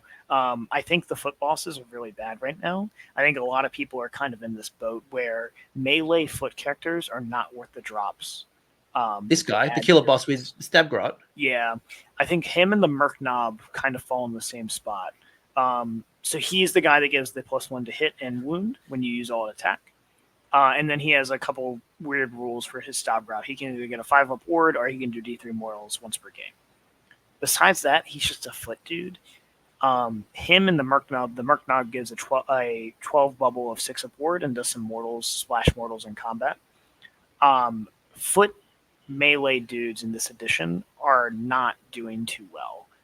They're really good if you have the points for them and they're cheap and they can fit inside the battle regiments for other heroes. But besides that, I think it's hard to justify these as adding a drop to your army. Most armies right now are falling in the 2 to 3 drops. And if you're taking these, you're committing to a 4 to 5 drop. They're 130 points. And the damage output and health is just not amazing. He used to be a 3-up save. He's now a 4-up save. His stab route used to be an extra wound, so he was effective 7 wounds. Now he's 6, and he went up like 50 points. He was 70 points before. The killer boss was a 70 points? He was a 70-point hero. Wow. I loved him because he was the guy that did the immune to battle shock. He'd bonk a guy. But now I just don't... Like, this is a unit of monster killers, this guy. I'm gonna counter you. I don't quite agree with your statement, and part of the reason I don't agree is this unit can join another hero's unit, so he doesn't have to be a drop. The killer boss with Stabgrot can join an eligible unit as a mob wrangler, and your breaker boss, your gobsprak, your killer boss on either Vulture or Nash 2. Like most of your heroes, this unit can join as a hero within a hero's unit. Yeah. So you don't have to have the 4 drops or the 3 drops. Mm-hmm. And I like the +1 to wound. I just don't like the +1 to wound. So it's a reaction to your all attack, so you got to be wholly within 12. My problem with him is just you're paying 120 points to basically do +1 to wound. Because you don't affect the +1 to hit, you're just adding +1 to wound. Now... It does, again, work in a bubble. So this is, again, back to the bubble statement, where I think if you're playing 2 big Gut Ripper units and he's sitting behind both of them, it's a lot easier to maintain that 12-inch bubble. But yes. I think for a lot of units, because like the Gut Rippers are really the only thing that he's going to keep up with, unless he's charging. Agreed. He's not really going to affect anything else because it's only Kruleboyz infantry also, so it's literally just monster killers and Gut Rippers. These are the only 2 models. Well, because your bolt boys can do it, but like you don't want your bolt boys fighting in melee. That's not what they're there for. So it's only affecting 2 units. Monster killers operate solo, so they're going to run off. So this model literally only affects another unit of the game. So are you going to take 120 points to buff your Gut Rippers for +1 to wound? Is the question. I don't think so. So this is where if I'm running a bunch of monster killers because I can't reinforce them, I'd agree. I would wholeheartedly agree with you because +1 to wound, 120 point tax to essentially give 7 models +1 to wound is probably not a good investment. If I'm building the bubble castle, right? I'm building the 20 Gut Rippers with, maybe giving them the 5-up ward artifact around them. This guy's behind them giving +1 to hit, +1 to wound. It is a big investment. first and foremost, right? We're at 500 points approximately without even chucking in the shaman, right? Yeah. If you put in a shaman as well, we're now in that 600-ish kind of area where it's like, if this is 1/3 of your army, is 20 gut rippers with a shaman and the killer boss worth it? It's up to you and your play style, pros and cons. It's not auto include. It's not trash. I think it depends. It's list dependent, right? This is a reaction to picking a unit in my army. It's not I start my regiment with a killer boss. It is my army would really benefit from a killer boss in it. Yeah. I just my standpoint has always been, I think you want more guys. I think Kruleboyz are always, even though they only have a few units, the units have just always been way better than characters, unless those characters are super important, like Gobsprack, like a shaman. They need to be filling a role, and they need to be actively doing something. This guy will die if he gets in combat. He's a 6 wounds with a 4-up. Yeah, like I just don't like. I don't think we're the army to do backline hero support. I like my big monsters. I like my breaker bosses. I like my vultures. I like my snatch boss. I want them in combat. I want them doing damage. The reason I liked this guy before was because of bravery, and now that he doesn't do that, I just don't think it's good enough. Yeah. Look, I think agree to disagree. I don't think there's a strong argument either way. I think it's just depending on list building, and to your point, you prefer this. Yeah. How are you building your list? But I certainly wouldn't start with a killer boss with stab grot. Like I'm not picking this hero and then building a regiment around it. It is, as you said, I picked the units. I've got the units. This is going to really help me. If I don't have the offensive power, then like if I'm just doing a single unit of gut rippers, you stay at home. I think with 2, I think you're right. I think with 2, you can definitely slot him in behind. What else? Let's talk some of your monsters, right? You tell me that's actually, is this guy all right? What's this guy doing? The 6-up ward. The 6-up ward guy. He doesn't fit. He's not a mob wrangler. So he's an additional drop. I think this goes back to the Kruleboy problem, where you don't really want to be like a 6-up ward is not going to make or break your army. It's very nice. Don't get me wrong, 6-up wards are amazing now that all the demons have it again. And he does some splash mortals in combat. He does like 1 mortal some of the times, and then if you're all 6, you do D3.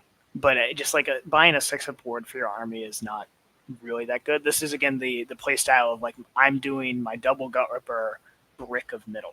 I think if that's what you're doing, this guy has a lot of room there, because again, you're just going to give a 6-up ward to everything in that bubble.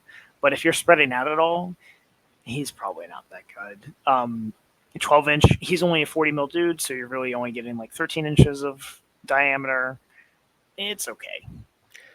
It's a nice little out if you don't want to take the 5-up ward artifact, right? Like, yes. I really want to go the staff, but I want some type of ward. I am doing the 20 or 40 gut rippers. I need some type of ward, but I don't want to do the 5-up, or I don't want the just once per turn thing. Cool. Yeah. This is that consistent 5-up, right? So 6-up, consistent. Mm-hmm. So you got 2 units moving up. No, yeah, I agree with that. If you don't want to take Pebble and you want to take Swamp Staff, this is a good alternative to just maintain your Pebble. Because a 6-up ward every turn is probably going to be equivalent to like a 5-up ward once per game. If you're fighting more than one combat, it'll probably break even. Yeah. Or if you're really worried about the alpha and a lot of armies are turn 1 charging, this is a nice way. It's a passive ability. Monster-wise, you were talking to me about, what were you saying? Scumdrek? No. The Scumdrek I don't think is very good. Scumdrek is the named Sludge Raker. He benefits Hobgrots only.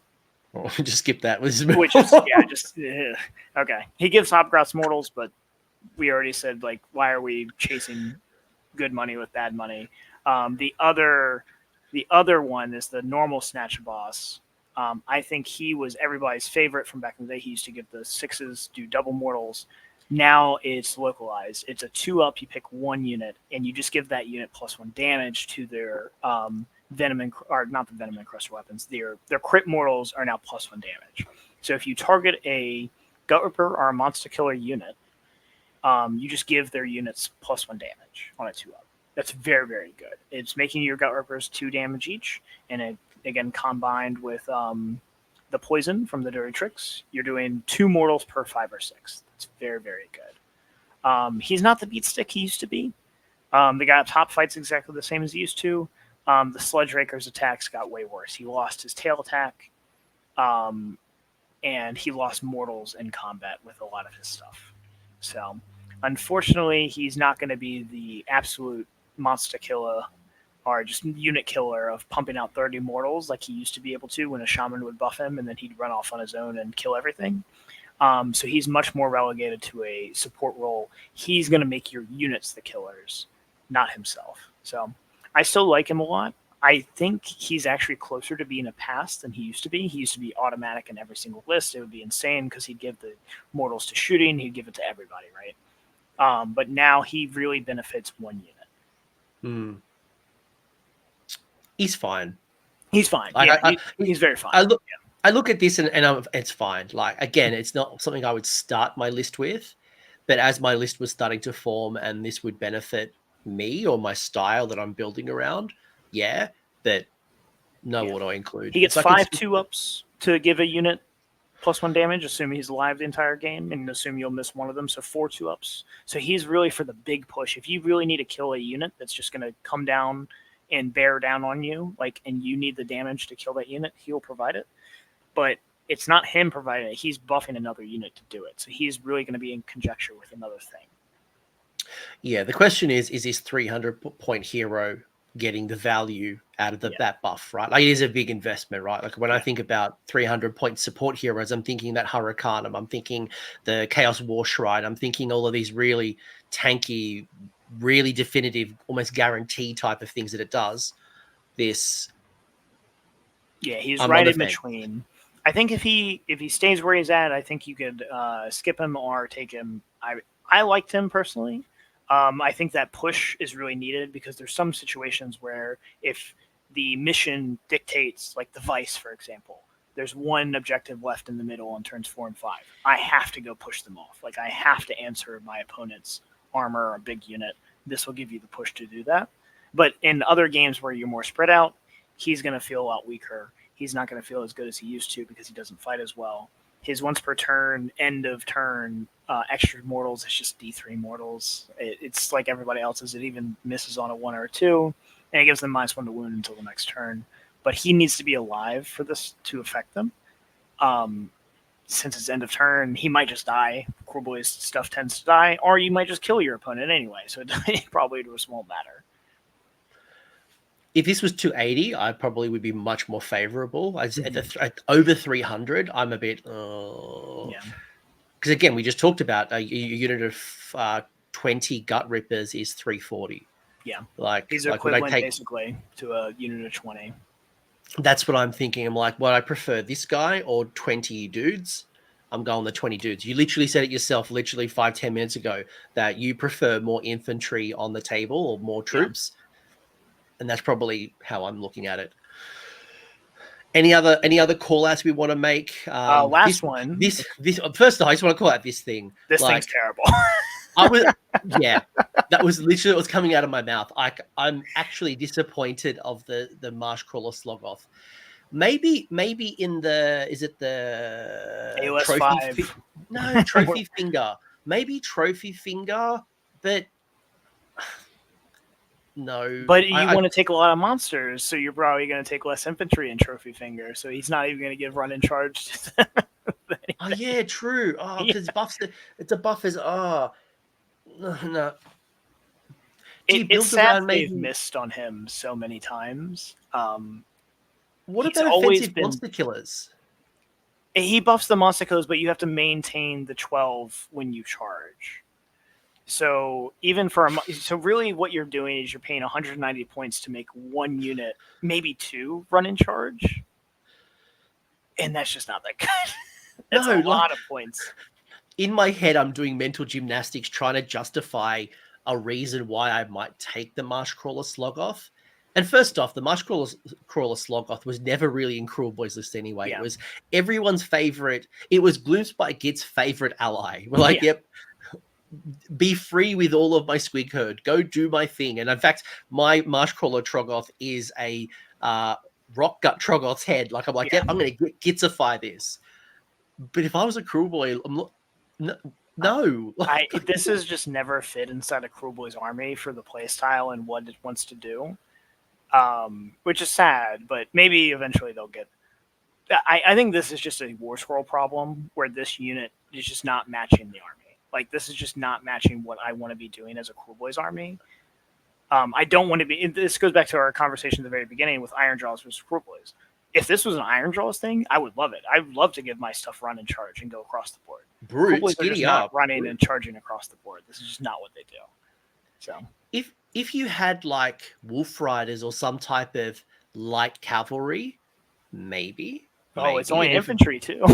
You know my point. My point is that if you had like a light cavalry type of unit that could benefit from something like this, I'd be totally okay. You had a Squig Herd, you had Goblin Wolf Riders, you had the Hobgrot Riders, like whatever, just something cool. Go for it. Yeah. I just don't know if I need this. I just don't think it fits, and it's very expensive for what it does, and the impact in the game is going to be so low. Where it's basically, would you pay 190 points to give a unit or two run in charge? Probably not. Like, I'd rather just have another unit behind them.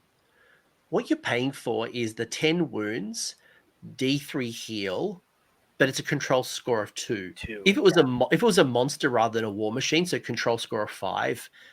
Yeah, maybe.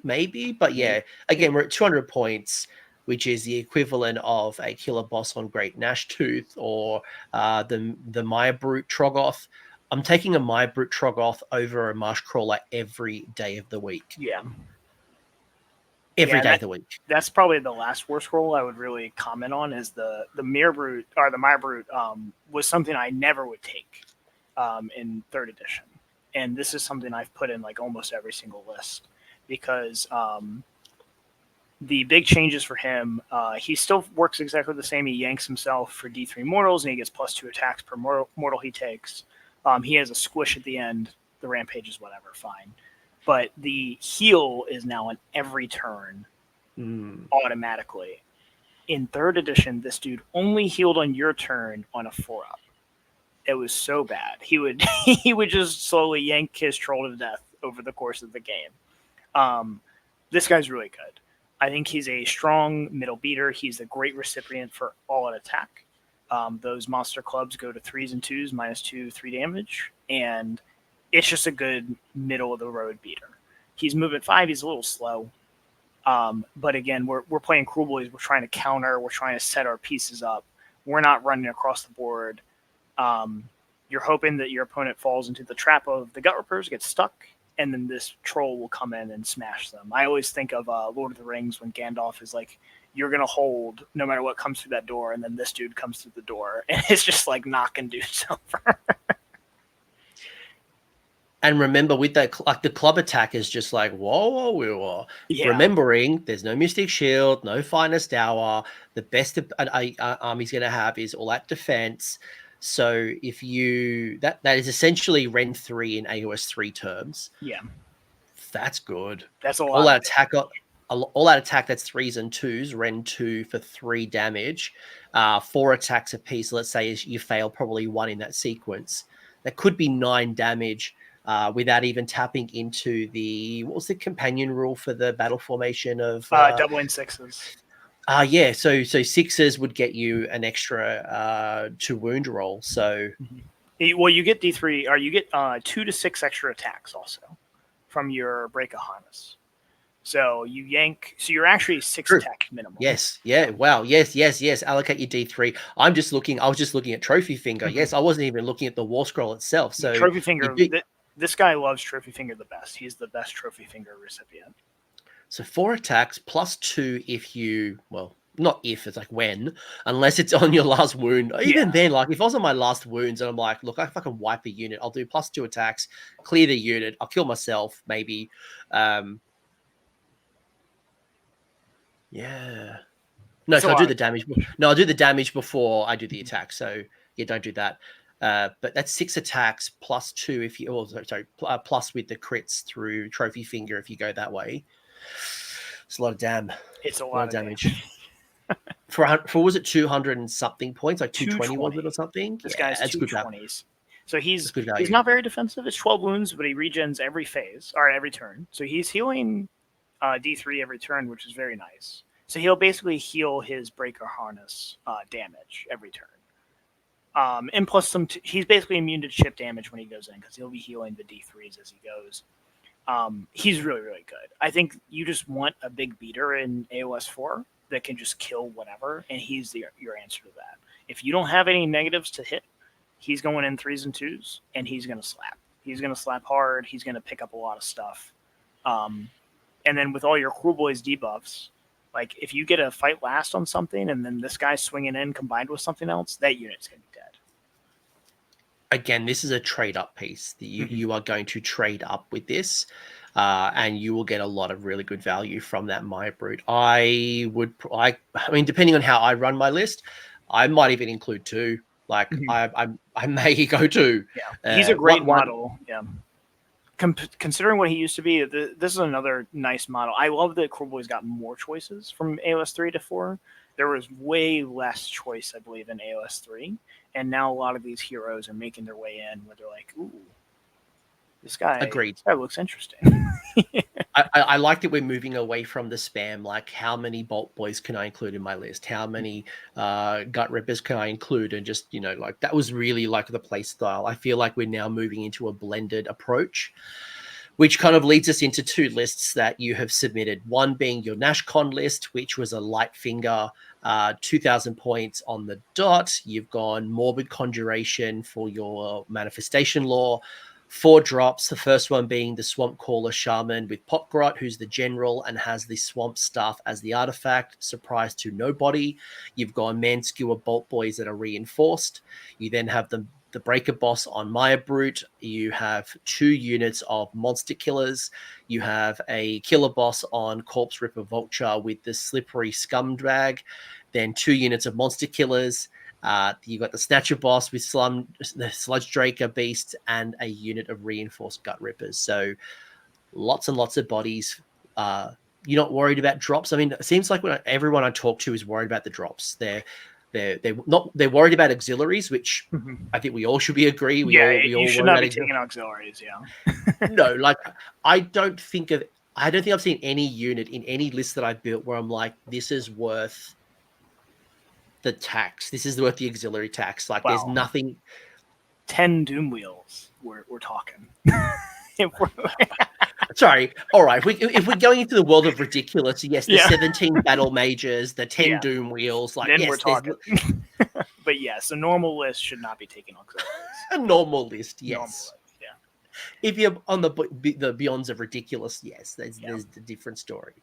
Talk to me about this list. What does it do?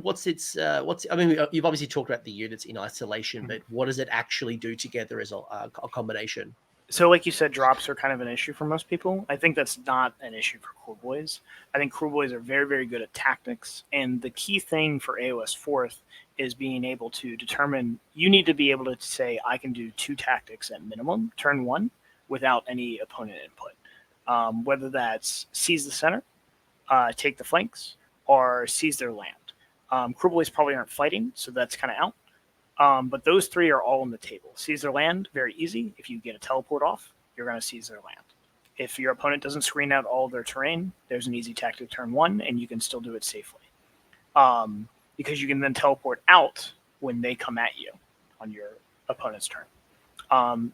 Seize the flanks. You have the Vulture is very, very good at getting the flanks without any extra movement. And you can auto 6 run your other unit to go get the flanks on, I believe it's 11 out of the 12 maps. A Monster Killer can go achieve this tactic combined with the Corpse Ripper Vulture. And then also you've done no teleports at this point, so you can save your teleports to teleport your Monster Killers out if need so. And your Vulture has the Slippery Scumbag, so he can retreat away. So basically what we've done is we've set up a turn 1 where I can go get my max points, I can do my tactic, I can do everything I want, and I don't have to put anything at risk doing so. So I'm not going to throw away 300 points to go get this tactic, because I think that's where a lot of people are struggling is I don't want to go first if I have to sack 2 units to go do these tactics. That's when it feels really bad. But as a Kruleboyz player, you're not sacking anything. You can go do these with relative safety, or at least your opponent has to consider, like, what if they get away? because then now they've put themselves in a position where you can respond and go kill those units that were chasing your units down. And I think that's what a lot of the Kruleboy missions are going to play. So I think I'm kind of agnostic for turn 1, turn 2. I can go either way. And I think when you're building Kruleboyz, I think you want to lean that way because your heroes are really, really important. Shaman with Pogrot, very important. We talked about the Mirror Brute. He's very, very good. The Scumbag Vulture, very, very good. I think you can drop the Sledgeraker on Snatch Boss. But that's a personal decision if you want to do that or not. And then it kind of plays the same way. You still do everything I just said, whether you do that choice or not. So this list is just very versatile. It's very, very flexible. It fights well on the edges because, again, monster killers are really, really good at fighting solo because you have all your dirty tricks. And you're just slowly picking away at your opponent. You're trading up constantly. You want to play a 5-turn game, and you want to win by 10 over that course of the game. Why Morbid Conjurations as your manifestation law? I think you can go Kronspine or Morbid Conjuration. I think both are acceptable. I think Shackles is really good. It's just another thing that slows down your opponent if you countercast with Shackles. And then Gravetide, Kruleboyz have always struggled with bodies. Now, I know Black Pit is in there, but Gravetide is another answer to bodies. So that was the reason I included it. I don't think Purple Sun is really effective. And then I don't think you need Maelstrom either. I really think you just want Gravetide and Shackles. But I think that trade-off is enough to justify them. But I think Kronspine is totally fine, too. If you don't have either of those two, Gravetide or Shackles, I think Kronspine's a fine swap. I think it's literally the exact same how you want to play it. And if monster killers went up, let's say they go up in points, right? Mm-hmm. Would this list either just crumble completely, or would there be a particular unit that you would drop to keep the framework of this still alive? I think you can drop the Sledgeraker, like you said. He's kind of on the cusp, and he's 320 points. So even if monster killers went up 20 each, that's 80 more points. So now you can switch out your Snatcher Boss on Sledgeraker for another Mirror Brute. And then it pretty much operates the same way. Yeah, you lose your extra mortals, but you still have 2 powerhouse monsters that can go slap around people. And the big damage is really coming from me making people ASL. The monster killers still do that to other monsters, and then the dirty trick does that to anybody. That's what really gives the power to this list, because you're very MSU, right? So, like, it sucks when you have to trade one at a time. Like, oh, I'm going to fight here. Well, then you fight over there, and I lose a unit. Now I fight over here. Like, I can't fight with multiple things. ASL is the answer to that.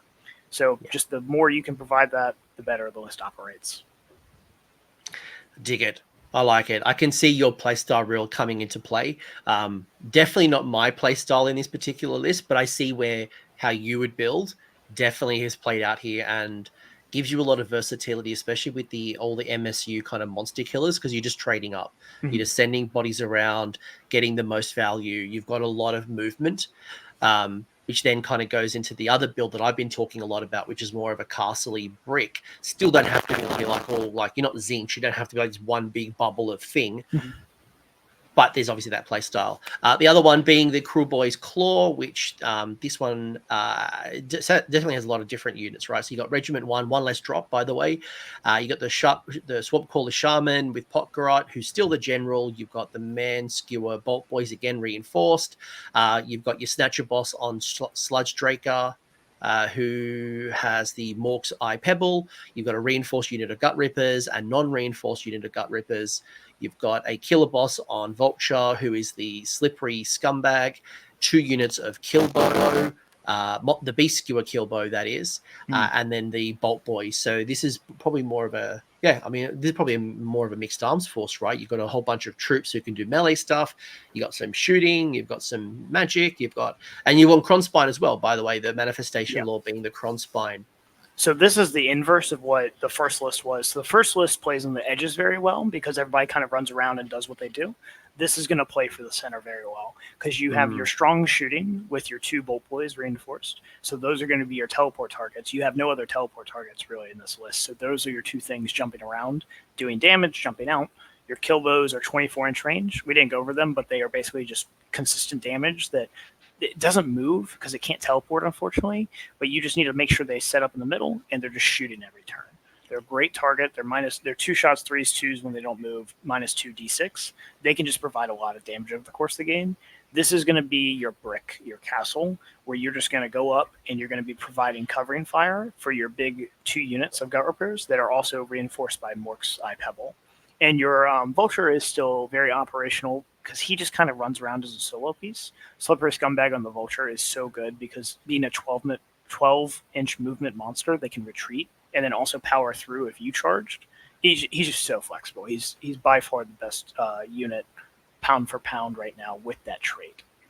And then you still have your Shaman with Pokrot. You only get 1 cast in this build, so you might as well go big for your Kronspine. Or if you want to do your Mork's Cunning for your +1 to save, if you're kind of wishy-washy on it. But your Kronspine is probably going to be your best bet every turn. Turn one Kronspine, get it on the table, then turn 2 to 4 to 5, just be doing your other things. So it's a 1-cast list, and this is only 3 drops, but this is I'm going to take the center, I'm going to be shooting you. And this is also a claw list. So as long as you set up your ballistas in cover, or wholly within 3 of terrain, they can't be seen unless you're within 12. So they're going to be shooting the entire game. And that's the big thing for Kruleboyz shooting. If you take a shooting list, you need to shoot 5 turns. To make your points back, you need to be shooting every single turn you can.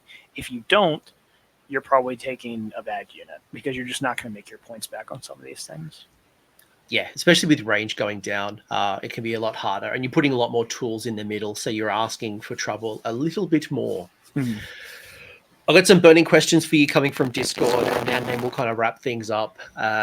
So the first one you're going to laugh at. So 42 asking, I don't play Kruleboyz, and I hate the Strike Last dirty trick, plus the Mortals on 5s. So any tips for the enemies? What should we watch out for from you guys? So as a Kruleboyz player, the way I lost games was when people forced me to make these rolls. And I think I said it at the beginning with dirty tricks. It's not good if you just kind of wait it out and you're like, okay, they're on a 2-up. I want them to be on a 5-up as much as possible. You don't make a lot of 5-ups. And also if you can do multiple threats. Kruleboyz don't like multiple threats. They have the tools to deal with them now, but if you miss that 5-up, it's going to be really bad. A lot of your stuff dies. Which 5-up? The Fight Last dirty trick. Oh, 4-ups. Oh, for the Noisy Racket, yeah. Oh, yeah, sorry, yeah. But just to get around the Fight Last mechanic, you have to provide multiple threats. You can't go in with one thing. Kruleboyz are great at killing a big dude because they have a lot of Strike Last on your one dude. They don't like it when you play the same game they do, where you just spread out and do a lot of damage on the sides. Because the individual units aren't very strong. They want to gang up on you. And they also don't want to be fighting the entire game. Again, saves are not good. They're 5-ups across the board. Like, they're taking a lot of damage every time they're fighting. I want to be swinging, and I don't want you to ever swing back at me. Because every time you swing back at me, my guys are dying. So to get around it, I think you just have to force hard decisions. If they roll their dirty tricks every time, it's going to be a hard game. I don't know what to say beyond that. Like, that's just a rough. They're running hot that game, and they're making all their dirty tricks. It's going to be a rough uphill battle. It's almost like I've got to go in. So if I'm going to try to kill out those, for example, 20 Gut Rippers, I need to put 2 units in because, you're going to go 1 Strike Last, but I've still got my first activation correct. And hopefully I clear out as much of, because you can't take the hit, obviously ignoring the 5-up ward or any of the pluses to save. That's how I'm going to win that battle. It's basically a 2-for-1, essentially, because, I might strike last, but I've still got something else. Yeah, you got to overpower the opponent. And Kruleboyz also still hate the double turn because we're still paper. So, like, even though you're giving up points for a double turn, doing a lot of damage will just clear stuff off the board.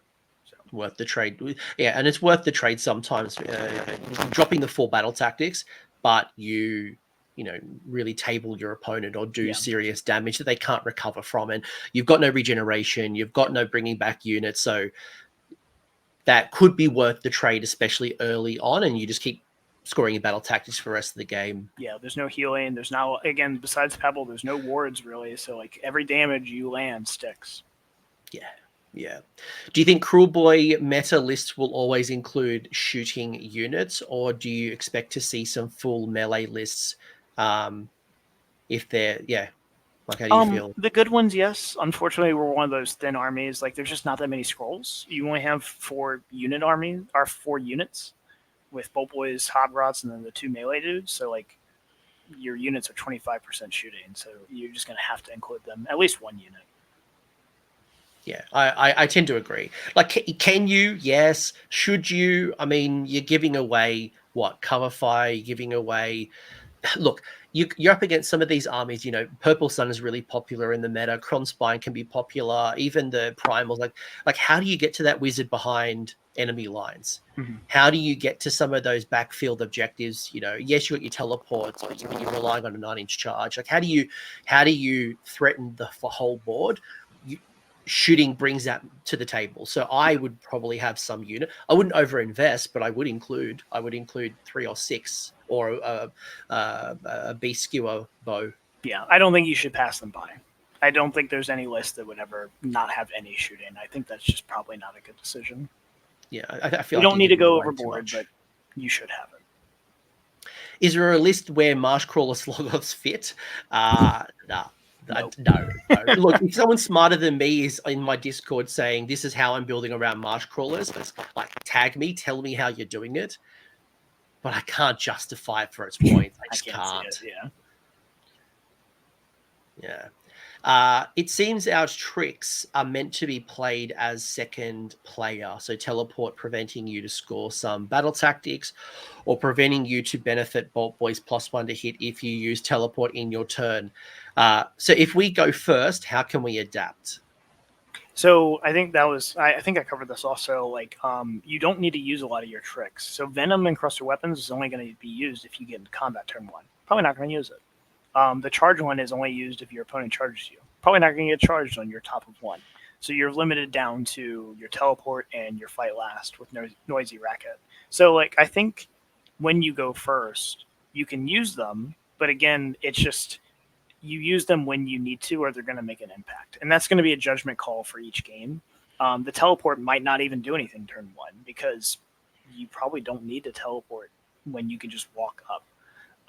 You don't want to go right in front of your opponent to just get charged. So I think you can bypass almost all the dirty tricks. You're top of 1, except for the fight last. And if you don't get out of combat, you're not even going to use any turn 1. So I think that's going to be a game decision call. The game is so fluid for how it plays, especially in 4th. It's hard to give a script of like, this is how you play these dirty tricks. Like, it's going to be so different for your opponent, the map, the mission, how you're playing, how your rolls are going. Like, it is going to be so fluid. And that's honestly the beauty of 4th, is it's going to be fun because you're going to be on the edge of your seat and you're like, oh, my dirty trick's going to go off. So maybe if you're taking turn 1, take their land. Yes, you want to teleport, but otherwise, because you can't take the flank with a teleport. You've got to move. So, but maybe if you go top of turn 1, take their land as your only battle tactic, and you don't want to go into the center for seize the center. But otherwise, just accept that you're not going to burn it in turn 1, and you can use them as a reaction almost at the bottom of the turn for your opponent. Yeah, and the first one's going to be on a 2-up for your opponent's turn, and that's a nightmare for your opponent to deal with because they have to plan that you get away or that you get it at that point. Especially if they pick a battle tactic on a unit that you're like, okay, cool, I'm going to go charge that unit and go kill it. No, sorry, I'm teleporting on a 2-up or 3-up. So, it's a big risk. That's a really big gamble, and it'll punish people. Last question, and then we'll probably bring this home. What is your best choice? Is it, and this feels like Jeopardy, or 1, 2, or 3. So option A is Shaman with Swamp Staff. Option B, 2 Shamans that let you take Pebble, but at the cost of an extra drop. Option 3, Gobsprak, which allows you to be 2 drops. But if you take the Pebble because you're bringing in a Shaman, it's 380 points. Yeah, it's list dependent.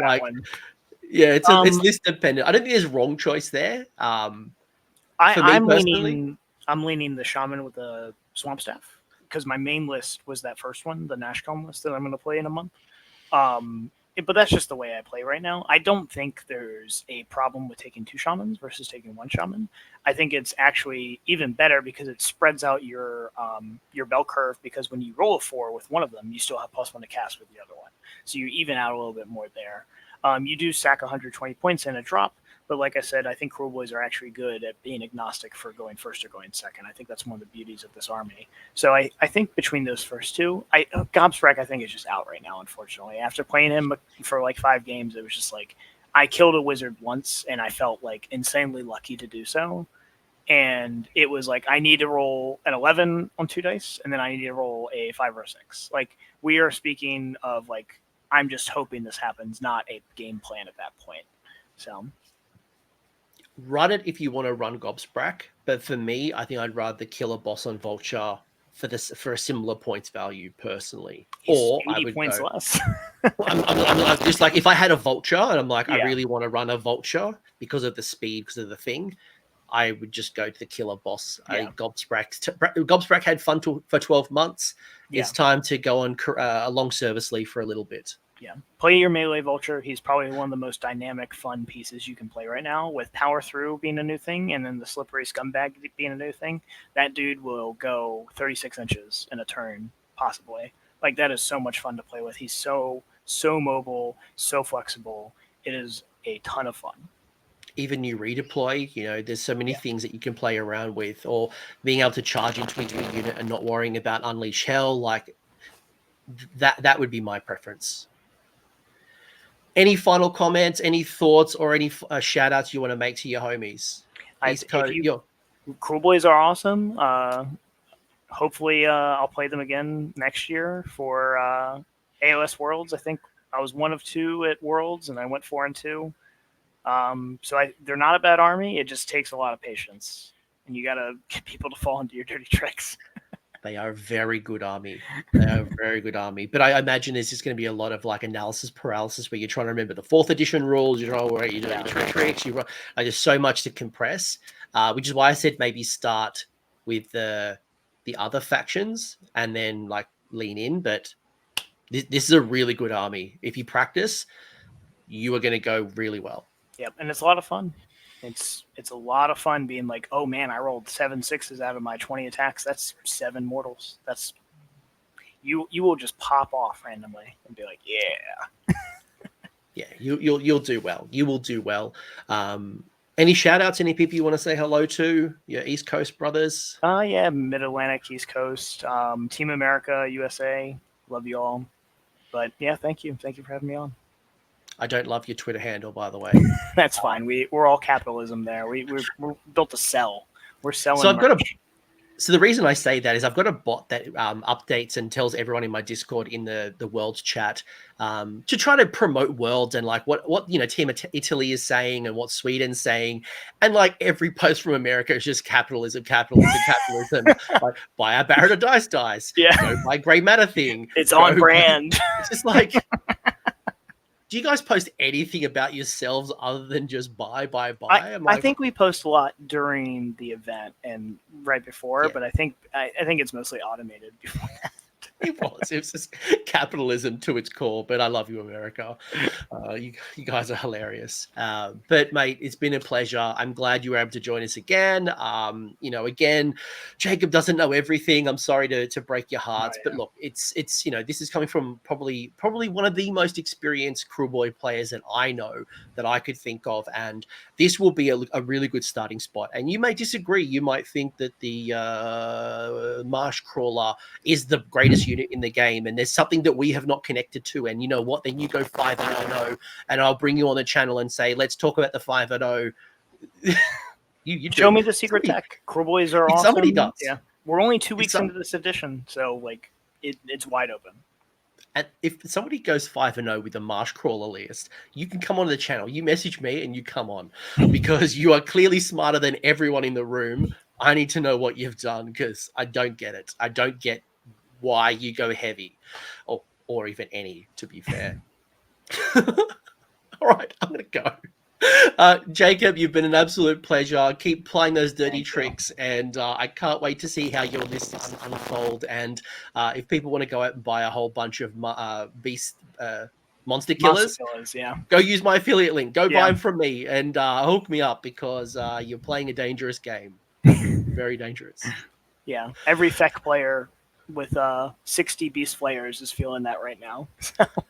well, I had a unit of 30 Wildercorp Hunters, so they're the same thing. So I can't reinforce them. So I'm running I could be running 3 units of 10. I'm like, I don't want to.